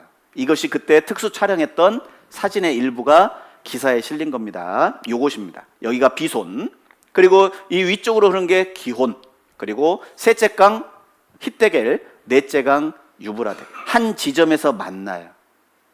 고대 이곳에 페르시아만은 높은 구름과 언덕으로 돼 있는 지역이었는데, 에스겔 31장에 에덴 동산을 하나님이 지하에 넣으셨다는 말씀이 있거든요. 그때 땅으로 푹 꺼지면서 땅이 갈라지고 바닷물이 유입이 돼서 지금 페르시아만이 된 거예요. 이곳이 에덴 동산입니다. 그래서 그곳에 가뭄이 있었는데 신문 기사가 어떻게 실렸냐? 에덴 동산이 타들어간다. 여러분, 그냥 기자, 이 사람 하나님 믿는 기자 아니에요. 그냥 예전부터 그 지역을 에덴 동산이라고 부르니까 그렇게 표현을 한 겁니다. 성서 속 에덴 동산은 바로 이곳이다. 이라크 지역입니다. 요곳이죠. 그 네 개의 강이 한 지점에서 만나고 있습니다. 그것이 나중에 갈라지고 땅이 밑으로 푹 꺼지면서 바닷물이 유입이 돼서 페르시아만이 된 거예요. 그래서 에스겔 31장 16절에 물대임을 받은 에덴의 모든 나무 곧 레바논의 뛰어나고 아름다운 나무들로 지하에서 위로를 받게 했다. 여러분, 원래 에덴 동산은 인간을 위해서 주신 거예요. 영화롭고 광대한 그 자연을 주신 건데 인간의 범죄로 에덴 동산을 하나님이 지하에 넣어버리셨죠. 하나님이 만드신 목적을 상실해 버렸잖아요. 그런데 놀랍게 우리 시대에 그것이 석유로 모든 인류가 누릴 수 있도록 해주셨어요. 그러니까 에덴 동산의 모든 광대한 동식물들은 지금 위로를 받고 있다. 지금 그것을 지금 표현하고 있는 겁니다. 그렇다면 앞으로도 50년 동안 인류가 쓸 수 있는 석유가 어떻게 이 지구상에 있었을까? 그것은 그 당시에 영화롭고 광대한 짐승들을 상상해 보시면 돼요. 도대체 어마어마한 동식물들이 존재하고 있었다는 걸 암시해 주고 있습니다. 그래서 창세기 1장에 보면 최초의 지구의 환경이 대기권 위에 투명 수막으로 지구를 보호하고 있었어요. 궁창 위의 물, 궁창 아래의 물. 그 궁창이 하늘이거든요. 그러니까 하나님이 최초의 지구를 만드실 때 대기권 밖에 엄청난 두께의 물층과 그리고 지상에 있는 바다와 강을 만드신 거예요. 태양으로부터 오는 해로운 광선들을 다 차단해주고 그리고 마치 비닐하우스처럼 지구를 보호하니까 극지방이 없고 적도지방이 없었던 온 지구상이 푸르른 그런 지구였다는 걸 설명할 수 있습니다. 그걸 유진 스콧이라는 미국의 학생과학연구소 소장이 이렇게 말합니다.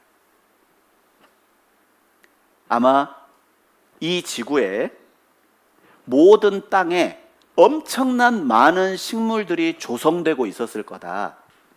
왜 그러냐? 지금 현재 지하에 묻혀 있는 석탄의 양을 살펴보면 그 석탄의 양을 추정해 볼 때 지금 우리 그 사막도 있고 막 얼음 지역도 있고 그러잖아요. 지구상에 모든 지구가 다 푸르른 엄청난 식물들 단지가 있어야만 가능하다는 거예요. 석탄을 설명하기가. 그럼 석유는요? 그래서 과학자들이 말하기를 이런 환경에서는 모든 짐승들이 성장을 멈추지 않아요. 엄청나게 큽니다. 그러니까 지금도 잠자리 화석이 발견되는데 날개가 1m짜리예요. 안 놀래? 여러분 1m짜리 잠자리 날아다니는데 고추 잠자리 막 고추 잠자리 이렇게 노래 부르겠어요? 예. 막 소가 9m 막 예. 놀래야 돼요. 이렇게 반응해야 됩니다. 그래서 지하로 내려간 에덴 동산에 왜 그렇게 기름이 많이 나오냐? 쉽게 설명드릴게요. 제가 별 예화를 다 씁니다. 이 참깨가 있어요. 참깨로 기름을 만들어낼 때 원리가 뭐냐? 세척하고 볶아주고 그리고 식혀줘요. 그러니까 최초에 열이 가해져야 됩니다. 그리고 압력을 가할 때 기름이 나와요. 그래서 과학자들이 말하기를 석유는 생물의 사체입니다. 그래서 갑작스럽게 공기와 차단된 상태에서 엄청난 동물들, 짐승들이 한꺼번에 매몰되고 지하에서 올라오는 열, 그리고 지면에서 누르는 압력에 의해서 만들어진 게 기름이에요. 지열의 온도가 50에서 150도면 원유가 되고 150도 이상이 되면 가스가 됩니다. 그것이 현대 과학자들이 밝혀낸 거예요. 이렇게 짐승들이 한꺼번에 이렇게 엄청난 격변에 의해서 묻히면 이것이 오랜 세월에 걸쳐 석유가 됩니다. 그리고 땅을 시추를 해서 기름이 가스가 팍 하고 나올 때 엄청난 압력으로 나오죠. 석유가 생성된 연도가 길어봐야 10,000년이 되지 않는다는 증거예요. 만약에 10,000년 이상이면 안에 있는 압력이 다 빠져나가서 그렇게 엄청난 그 압력으로 석유가 솟구쳐 나오지 못한다는 겁니다. 그래서 이곳이 바로 에덴 동산입니다. 자, 보시죠. 영상 하나 보겠습니다. 우주 공간에서 사하라 사막을 봄으로써 이것은 한때 물이 풍부했던 지역임을 알 수 있었습니다. 사막의 모래는 한껏 메마른 데다 입자의 분포가 비교적 고르기 때문에 특정한 파장의 전자파는 그대로 통과시킵니다. 사막 모래의 이러한 특성을 이용해서 모래 및 지형을 탐사할 수가 있었습니다. 1981년 모래사막 225km 상공에서 우주왕복선 콜롬비아호는 이 사막을 내려다보고 특수 사진 촬영을 했습니다. 그 결과는 정말 놀랄만한 것이었습니다. 적외선 촬영은 평평하고 황폐한 넓은 모래면 대신 산과 강, 계곡을 드러냈습니다. 사막의 표면에서 불과 몇 미터 아래에 숨겨진 세상을 폭로한 것입니다.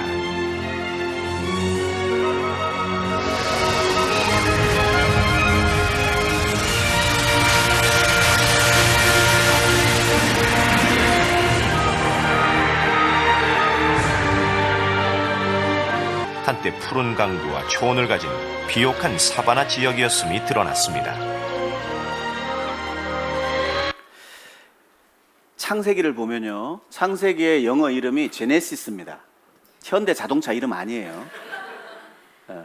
모든 것의 기원이라는 뜻이에요.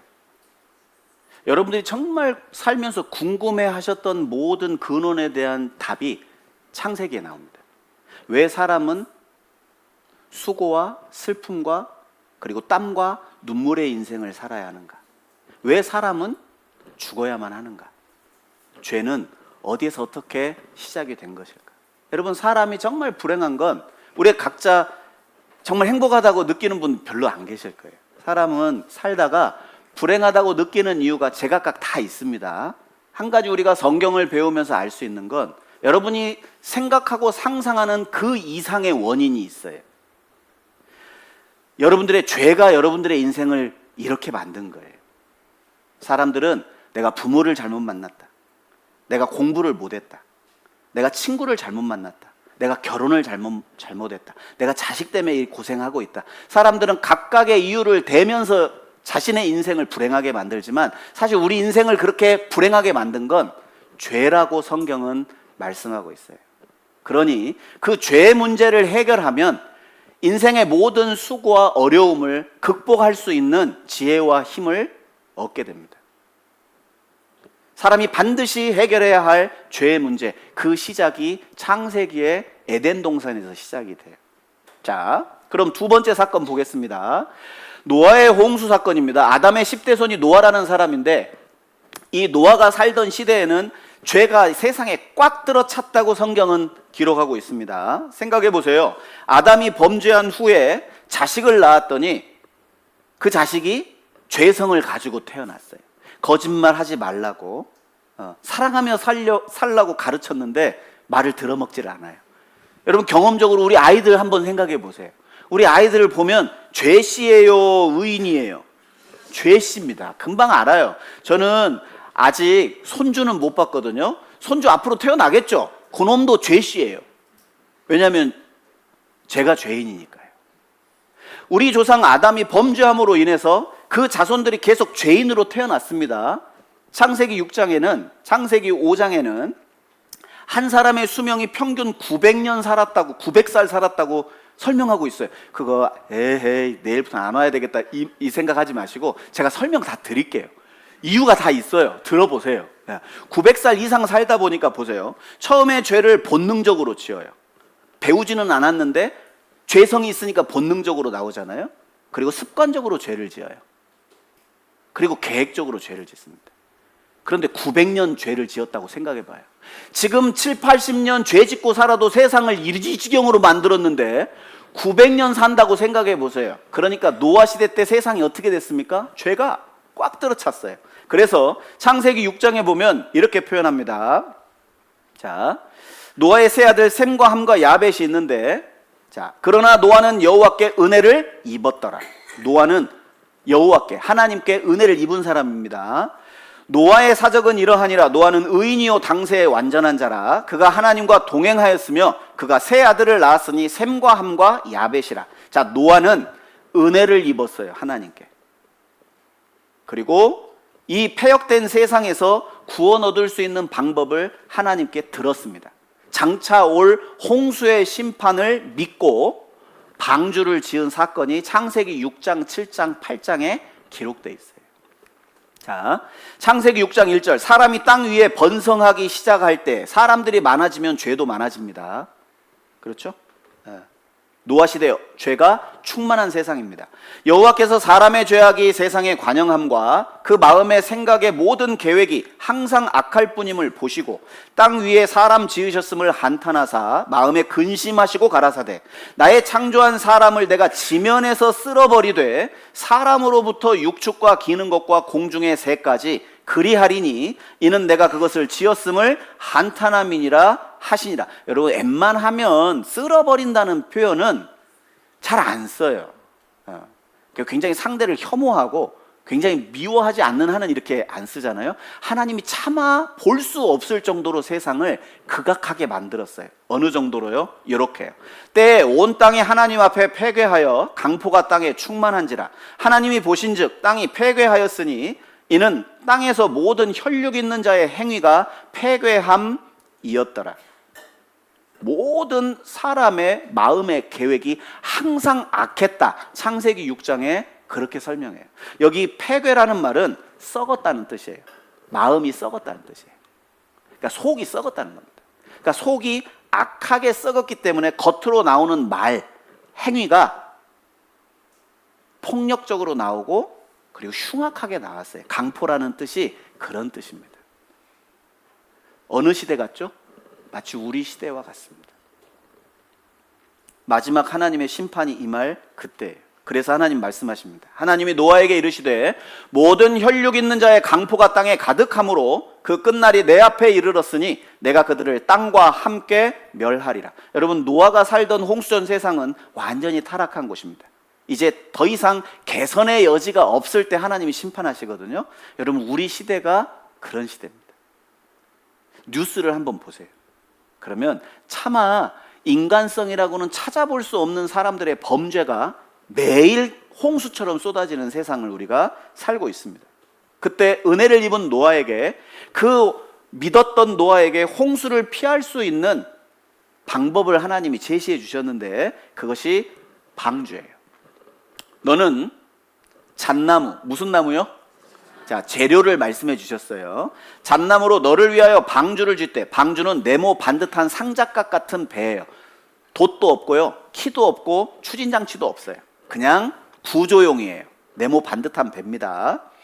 간들을 막고 역청으로 그 안팎에 칠해라. 여러분, 수백 개의 칸막이를 채우면 구조적 안정성이 생깁니다. 강한 충격에도 잘 부서지지 않아요. 뒤틀리지 않아요. 그리고 역청은 안쪽과 바깥쪽에 바르라고 했잖아요.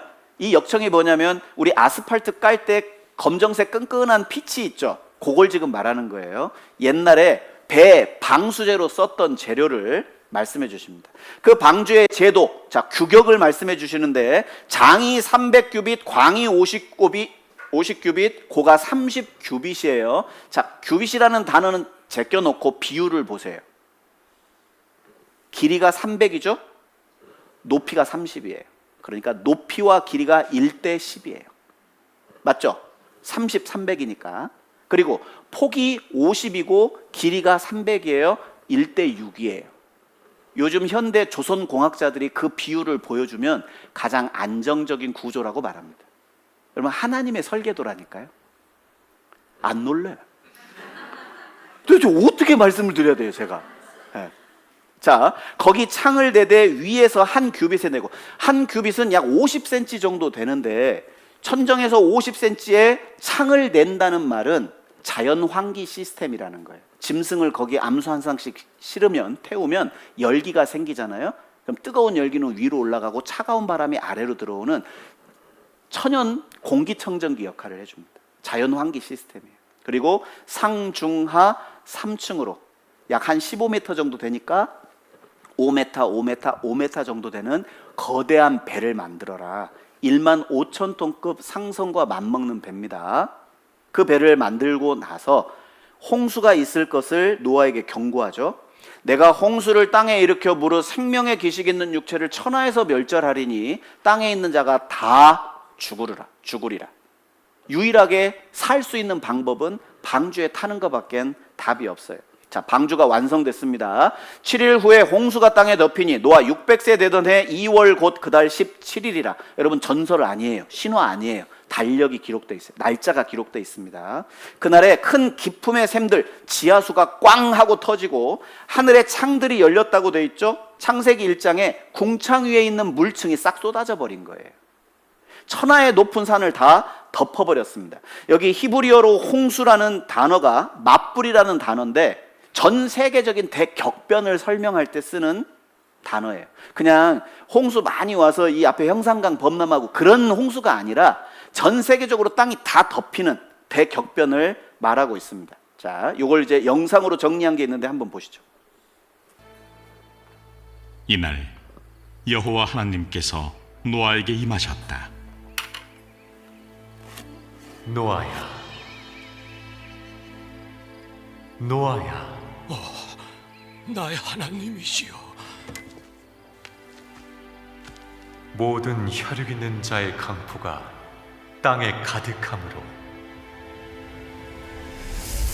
그 끝날이 내 앞에 이르렀으니 내가 그들을 땅과 함께 멸하리라.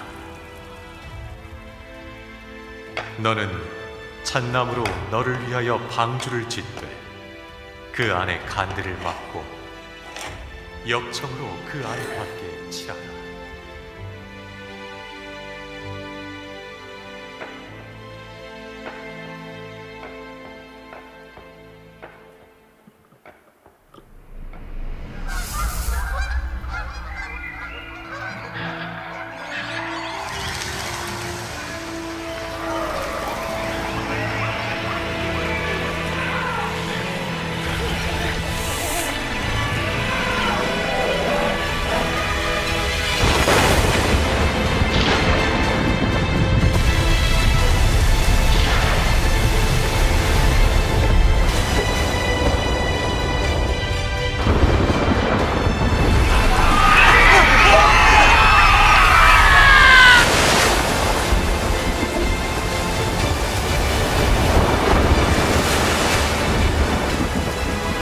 창세기 1장에 궁창 위에 물층이 다 쏟아지고요. 그리고 학자들이 말하기를 지구 땅 속에 지하수가 지표면에 있는 모든 물의 3배가 지하에 있대요. 엄청난 압력에 하나님이 순간 그 물을 터뜨려 버린 겁니다. 그리고 이 지면을 다 덮었던 그 물은 바다의 깊은 물창고를 파서 그 물을 저장해 놓고 남극과 북극의 얼음으로 얼려 놓으셨어요. 시편 33편 7절에 바닷물을 무더기같이 쌓아 올리셨고 깊은 물을 곳간에 두셨다는 3000년 전의 말씀처럼 그 물은 한 방울도 사라지지 않았습니다. 지금 북극 얼음 다 녹고 있고 남극의 얼음이 녹고 있잖아요. 해수면이 점점 올라가고 있습니다. 여러분 그것으로 망하지 않으니까 걱정 마세요. 마지막 세상은 불로 망하니까 그것만 대비하면 됩니다. 자, 그러면 대홍수는 정말 사실일까? 여러분 설명할 수 있는 증거는 너무너무 많아요.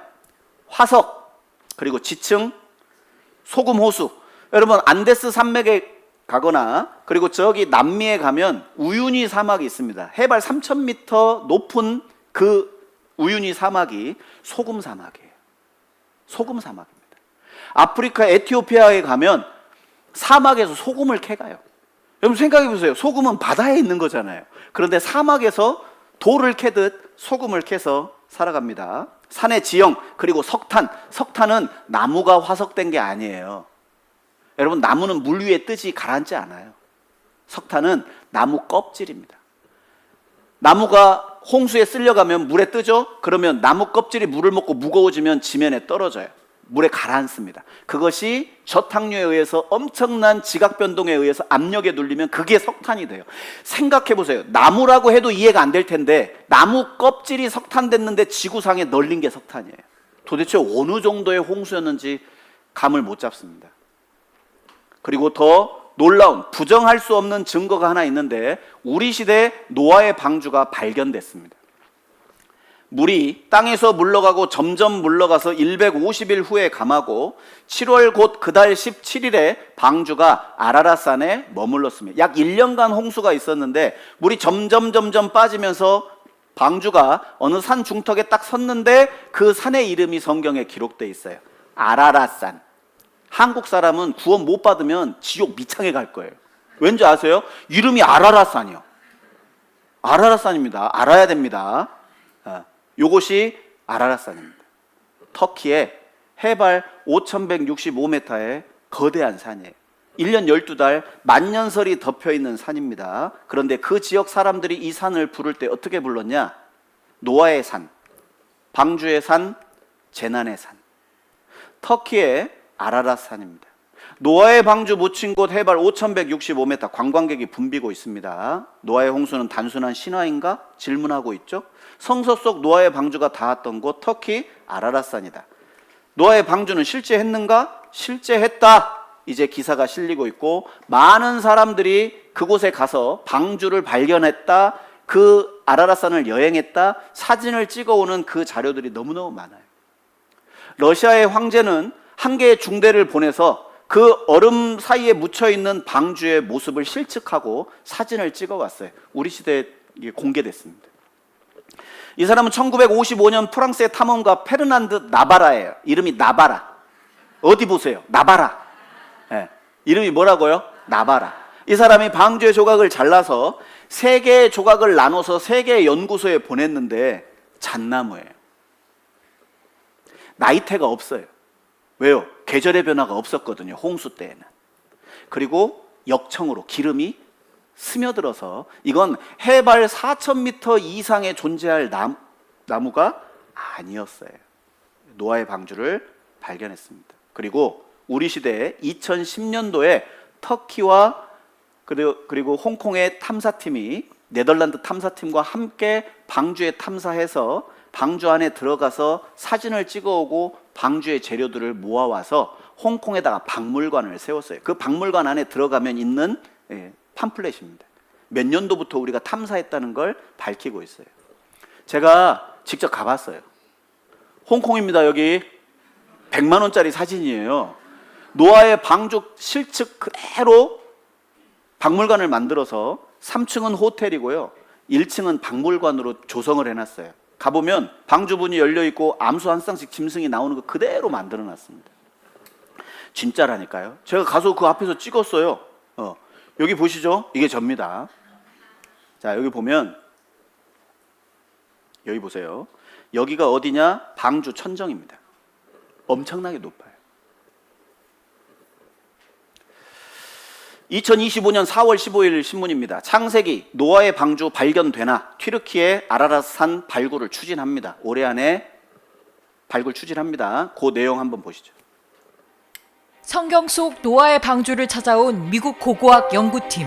이번엔 튀르키예 동쪽의 아라라트 산을 발굴하려 한다는 현지 언론 사바흐의 보도가 나왔습니다. 아라라트 산은 정상 해발 고도가 5,000m가 넘는 튀르키예에서 가장 높은 산입니다. 성경에 나오는 아라랏산이 바로 여기라고 일각에서 믿어왔습니다. 산 남쪽에 타원 모양을 한 언덕이 배 아랫부분과 닮았다고 해서 노아의 방주가 묻혔다는 추측이 있었습니다. 노아라는 600살 노인이 신의 계시로 만든 큰 배가 홍수에서 살아남았고 그게 이 산 중턱에 아직 남아있다는 주장입니다. 1978 and 79, there was an earthquake and it basically popped the boat out. All the sides fell away and revealed the boat. 연구팀은 이곳 흙에서 해양 생물 성분이 나왔고 지하 깊숙이 직사각형의 구조물이 전파에 잡혔다고 초기 연구 결과를 전했습니다. 자, 궁금하시죠? 인간의 수명이 900살 가능했을까? 여러분, 최근에 발견된 호박이라는 이 그 고대 보석 안에 고대 모기가 화석화된 것을 발견했어요. 근데 이게 중요한 게 아니고 이걸 뭐 피를 빼내서 공룡을 만드는 주라기 공원 만들려고 한 게 아니라 이 안에 공기방울 보이세요? 그 공기방울 안에 도대체 그 당시에 공기 중에 산소 농도가 어느 정도인지를 궁금했던 거예요. 과학자들이 그걸 밝혀냈는데 지금보다 산소 농도가 2배는 더 많았습니다. 지금 한 21% 정도 되잖아요. 과거 이 모기가 살았을 당시의 산소 농도가 지금보다 2배가 더 높았다는 걸 밝혀냈어요. 그래서 최근에 고압 산소 치료라는 걸 합니다. 운동 선수들이 뼈가 부러지거나 골절이 되거나 뭐 근육통을 이제 호소하잖아요. 그러면 급한 아주 중요한 경기를 앞두고 있어서는 이런 고압 체인버 안에 들어가서 2주 걸릴 걸 이틀 만에 치료합니다. 이거 비쌀까요? 쌀까요? 예. 저 이제 얼마 안 남았으니까 저 보세요. 예. 한 6분만 더 할 테니까 보세요. 자, 그리고 많은 사람들이 네안데르탈인의 두개골 뼈를 보면 지금 현생 인류보다 두개골이 커서 원시 인류다 이렇게 이제 설명을 합니다. 그런데 당시에는 성장기가 계속된다고 말씀드렸죠. 자, 한 사람의 두개골 그리고 온 뼈를 살펴봤을 때 평생 자라는 뼈가 있습니다. 평생 자라는 뼈 어딘지 아세요? 눈썹뼈입니다. 여러분, 네안데르탈인의 눈썹뼈가 왜 그렇게 도드라지게 크냐? 오래 살았다는 뜻이에요. 원시인이 아니고. 예. 그리고 식생활도 전혀 다르죠. 노아 시대 당시 사람들은 채소만 허용했어요. 하나님이 홍수 이후에 육식을 허용했습니다. 각종 씨 맺는 채소, 씨 가진 열매 맺는 모든 나무를 식물로 주셨어요. 여러분, 요즘도 채식하는 사람이 장수합니다. 절식하는 사람이 건강이 더 좋아요. 그래서 미국에서 실험을 했는데 보세요. 나이도 똑같아요. 먹는 것만 좀 달리 먹였거든요. 그런데 노화가 급진적으로 일어나요. 고기, 인스턴트 식품 별로 안 좋습니다. 조금씩만 드셔야 돼요. 그래야 성인병도 예방합니다.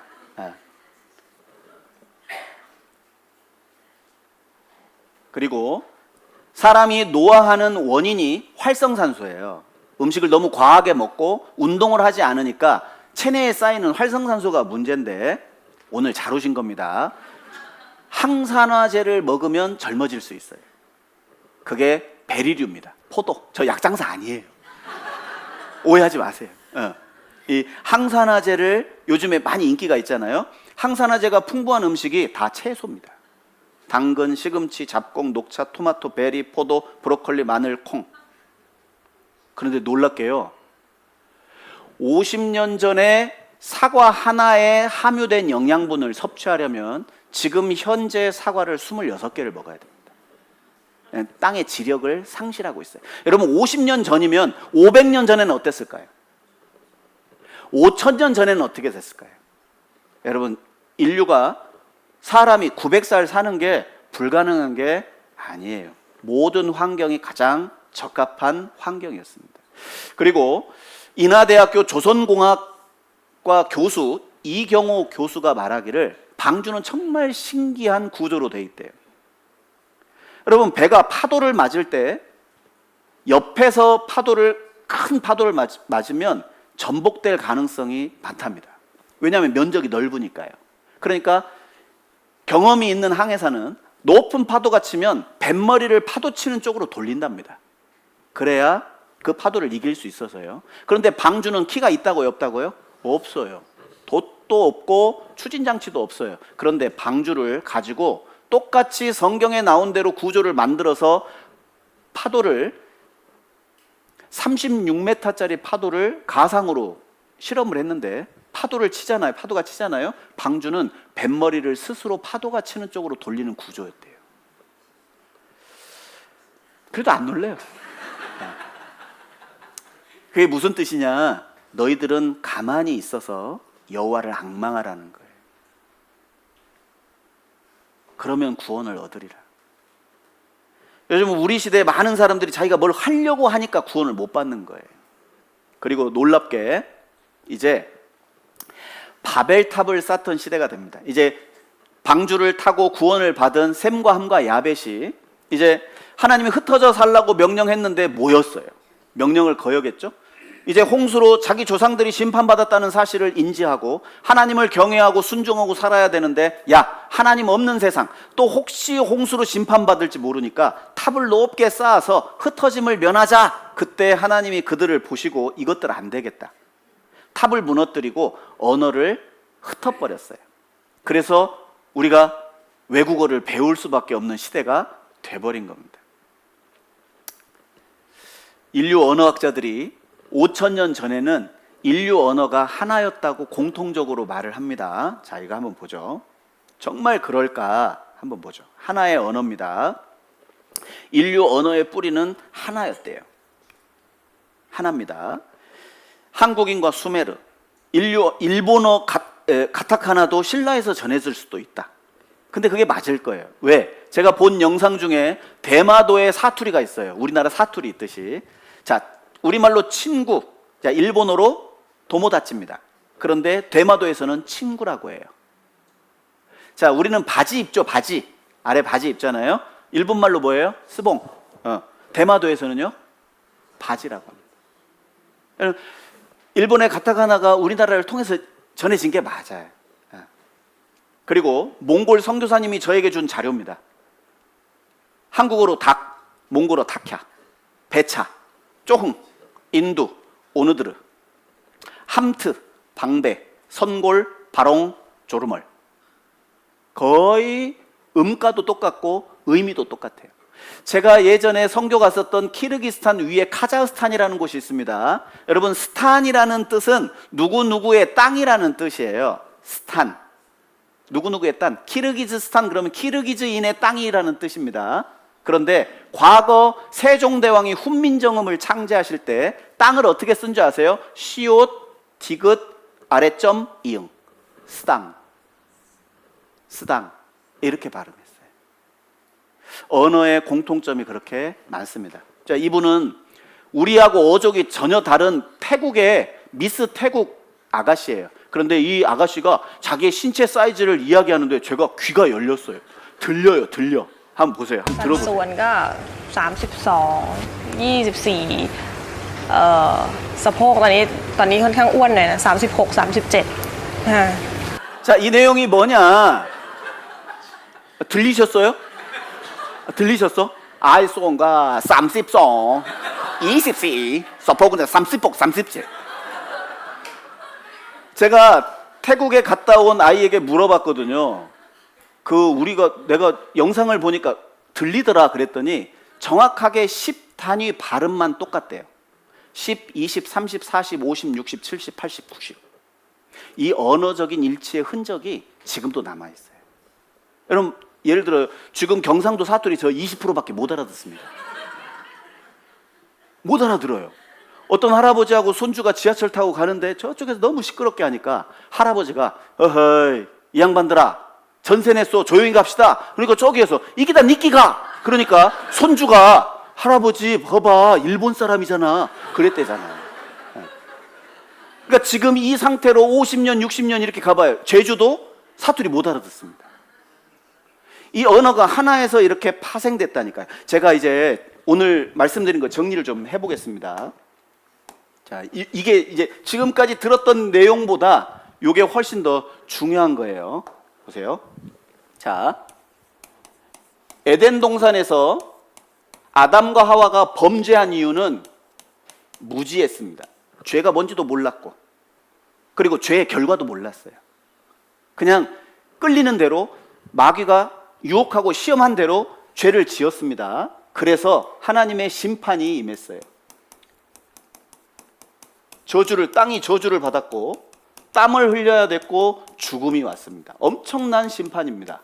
여러분, 이때 범죄 없었으면 나 죽음 피할 수 있어요. 영원히 살 수 있었습니다. 그런데 창세기 3장에 아담과 하와에게 하나님이 가죽옷을 지어 입혀주셨어요. 너희 죄에 걱정하지 마. 너희 죄 대신해서 이 죄 없는 짐승이 피 흘려 죽고 먼 훗날 여자의 후손에 의해서 너희 죄가 완전히 해결될 거야. 그걸 약속하면서 가죽옷을 지어 입혀주셨어요. 자, 하나님은 심판하셨지만 아담과 하와는 구원해 주셨어요. 왜? 사랑하시니까. 자, 노아 시대를 한번 가보겠습니다. 자, 노아 시대는 예수님께서 누가복음 17장, 마태복음 24장에 왜 노아 시대 때 사람들이 심판받았는지를 정확하게 설명해 주셨어요. 노아의 때와 같이 인자의 임함도 이와 같으리라. 사람들이 먹고 마시고 장가가고 시집가고 사고 팔고 심고 집 지으면서 홍수가 나서 저희를 다 멸하기까지 깨닫지 못하였으니 인자의 임함도 그러하리라. 여러분 생각해 보세요. 먹고 마시는 게 죄인가요? 장가가고 시집가는 게 죄예요? 사고 팔고 심고 집 짓는 게 죄입니까? 노아 시대 때 왜 사람들이 홍수로 심판받았냐면 죄가 많아서가 아니에요. 사실은 관심이 없었던 거예요. 그것만 했어요. 뭘 좋은 걸 먹을까? 무엇을 마실까? 어떻게 하면 좋은 집 살까? 이 땅에 있는 것에 온통 관심을 쏟으면서 전혀 하나님 말씀에 관심이 없었어요. 자기 영혼에 관심도 없었어요. 심판? 그딴 거 개나 주라고 그래. 무시하고 농담으로 여기고, 그래서 망해버렸습니다. 홍수로 하나님이 세상을 심판해버렸어요. 엄청난 심판이죠. 이 지구가 다 물로 덮였으니까. 그런데 노아와 그의 가족 8명은 방주로 구원을 얻었어요. 여러분, 노아와 그의 가족들이 구원을 받은 건 죄가 적어서가 아니에요. 믿었기 때문에, 방주 안에 탔기 때문에 그들이 구원을 얻은 겁니다. 바벨탑을 쌓던 데에는 하나님께서 너희는 흩어져 살라고 명령했는데 이들은 어떻게 했어요? 고집을 피웠어요. 이제 하나님을 대적하는 시대가 됐습니다. 야, 우리 이름을 내고 흩어짐을 면하자. 그것이 바벨 사상입니다. 지금도 하나님 없는 유토피아를 만들어 보자고 지금 인본주의 사상이 전 세계에 꽉 깔려 있거든요. 그것이 마지막 시대의 바벨탑을 지금 쌓고 있는 거예요, 사람들이. 우리 시대가 바로 그 시대입니다. 하나님은 이때 언어를 나누고 땅을 나누고 열국을 나누었어요. 하루아침에 한 가족이 언어가 다 달라요. 그래서 언어가 같은 사람들끼리 뿔뿔이 흩어질 때 하나님이 한 덩어리의 땅을 나눠버린 겁니다. 5대양 6대주가 됐어요. 그럼 한번 생각해 보세요. 이제 언어도 땅도 모든 민족이 하나일 때 구원받기 쉬울까요? 다 뿔뿔이 흩어졌을 때 구원받기 쉬울까요? 하나일 때입니다. 그런데 하나님이 쫙쫙 찢었어요. 수천 개의 언어, 수백 개의 나라, 수천 개의 민족으로 나눠버렸습니다. 이제 구원의 여망이 사라졌을 때 하나님은 아브라함이라는 한 사람을 선택합니다. 그리고 자신만의 구원의 계획을 세우세요. 이건 내일 우리가 함께 배울 겁니다. 모든 구원의 여망이 사라졌을 때 하나님은 한 사람을 통해서 민족과 땅과 복을 약속하고, 그들 민족을 통해 성경을 기록하게 하고, 그들 선지자들을 통해 성경을 보존하게 하고, 그리고 그들의 역사를 통해 땅끝에 흩어진 모든 이방인들에게 생생한 하나님의 살아계심을 증거하는 민족으로 이스라엘 민족을 세우셨어요. 하나님의 구속의 계획이 시작됐습니다. 한 가지, 베드로후서 3장에 홍수 심판을 설명하면서 그때 세상은 물에 넘침으로 멸망하였으되 이제 하늘과 땅은 동일한 말씀으로 불사르기 위하여 간수하신 바 되었다. 여러분, 이 홍수의 사건은 현대를 살아가고 있는 우리 각자의 영원한 운명과 밀접한 관계가 있어요. 여러분, 홍수가 정말 역사적 사실이면 앞으로 불로 세상을 심판하신다는 그 말씀도 반드시 우리 시대에 사실로 드러날 거예요. 오늘 그 경고를 무시한 분은 반드시 내 눈으로 그 불을 반드시 볼 거예요. 돌이키셔야 됩니다. 농담 아닙니다.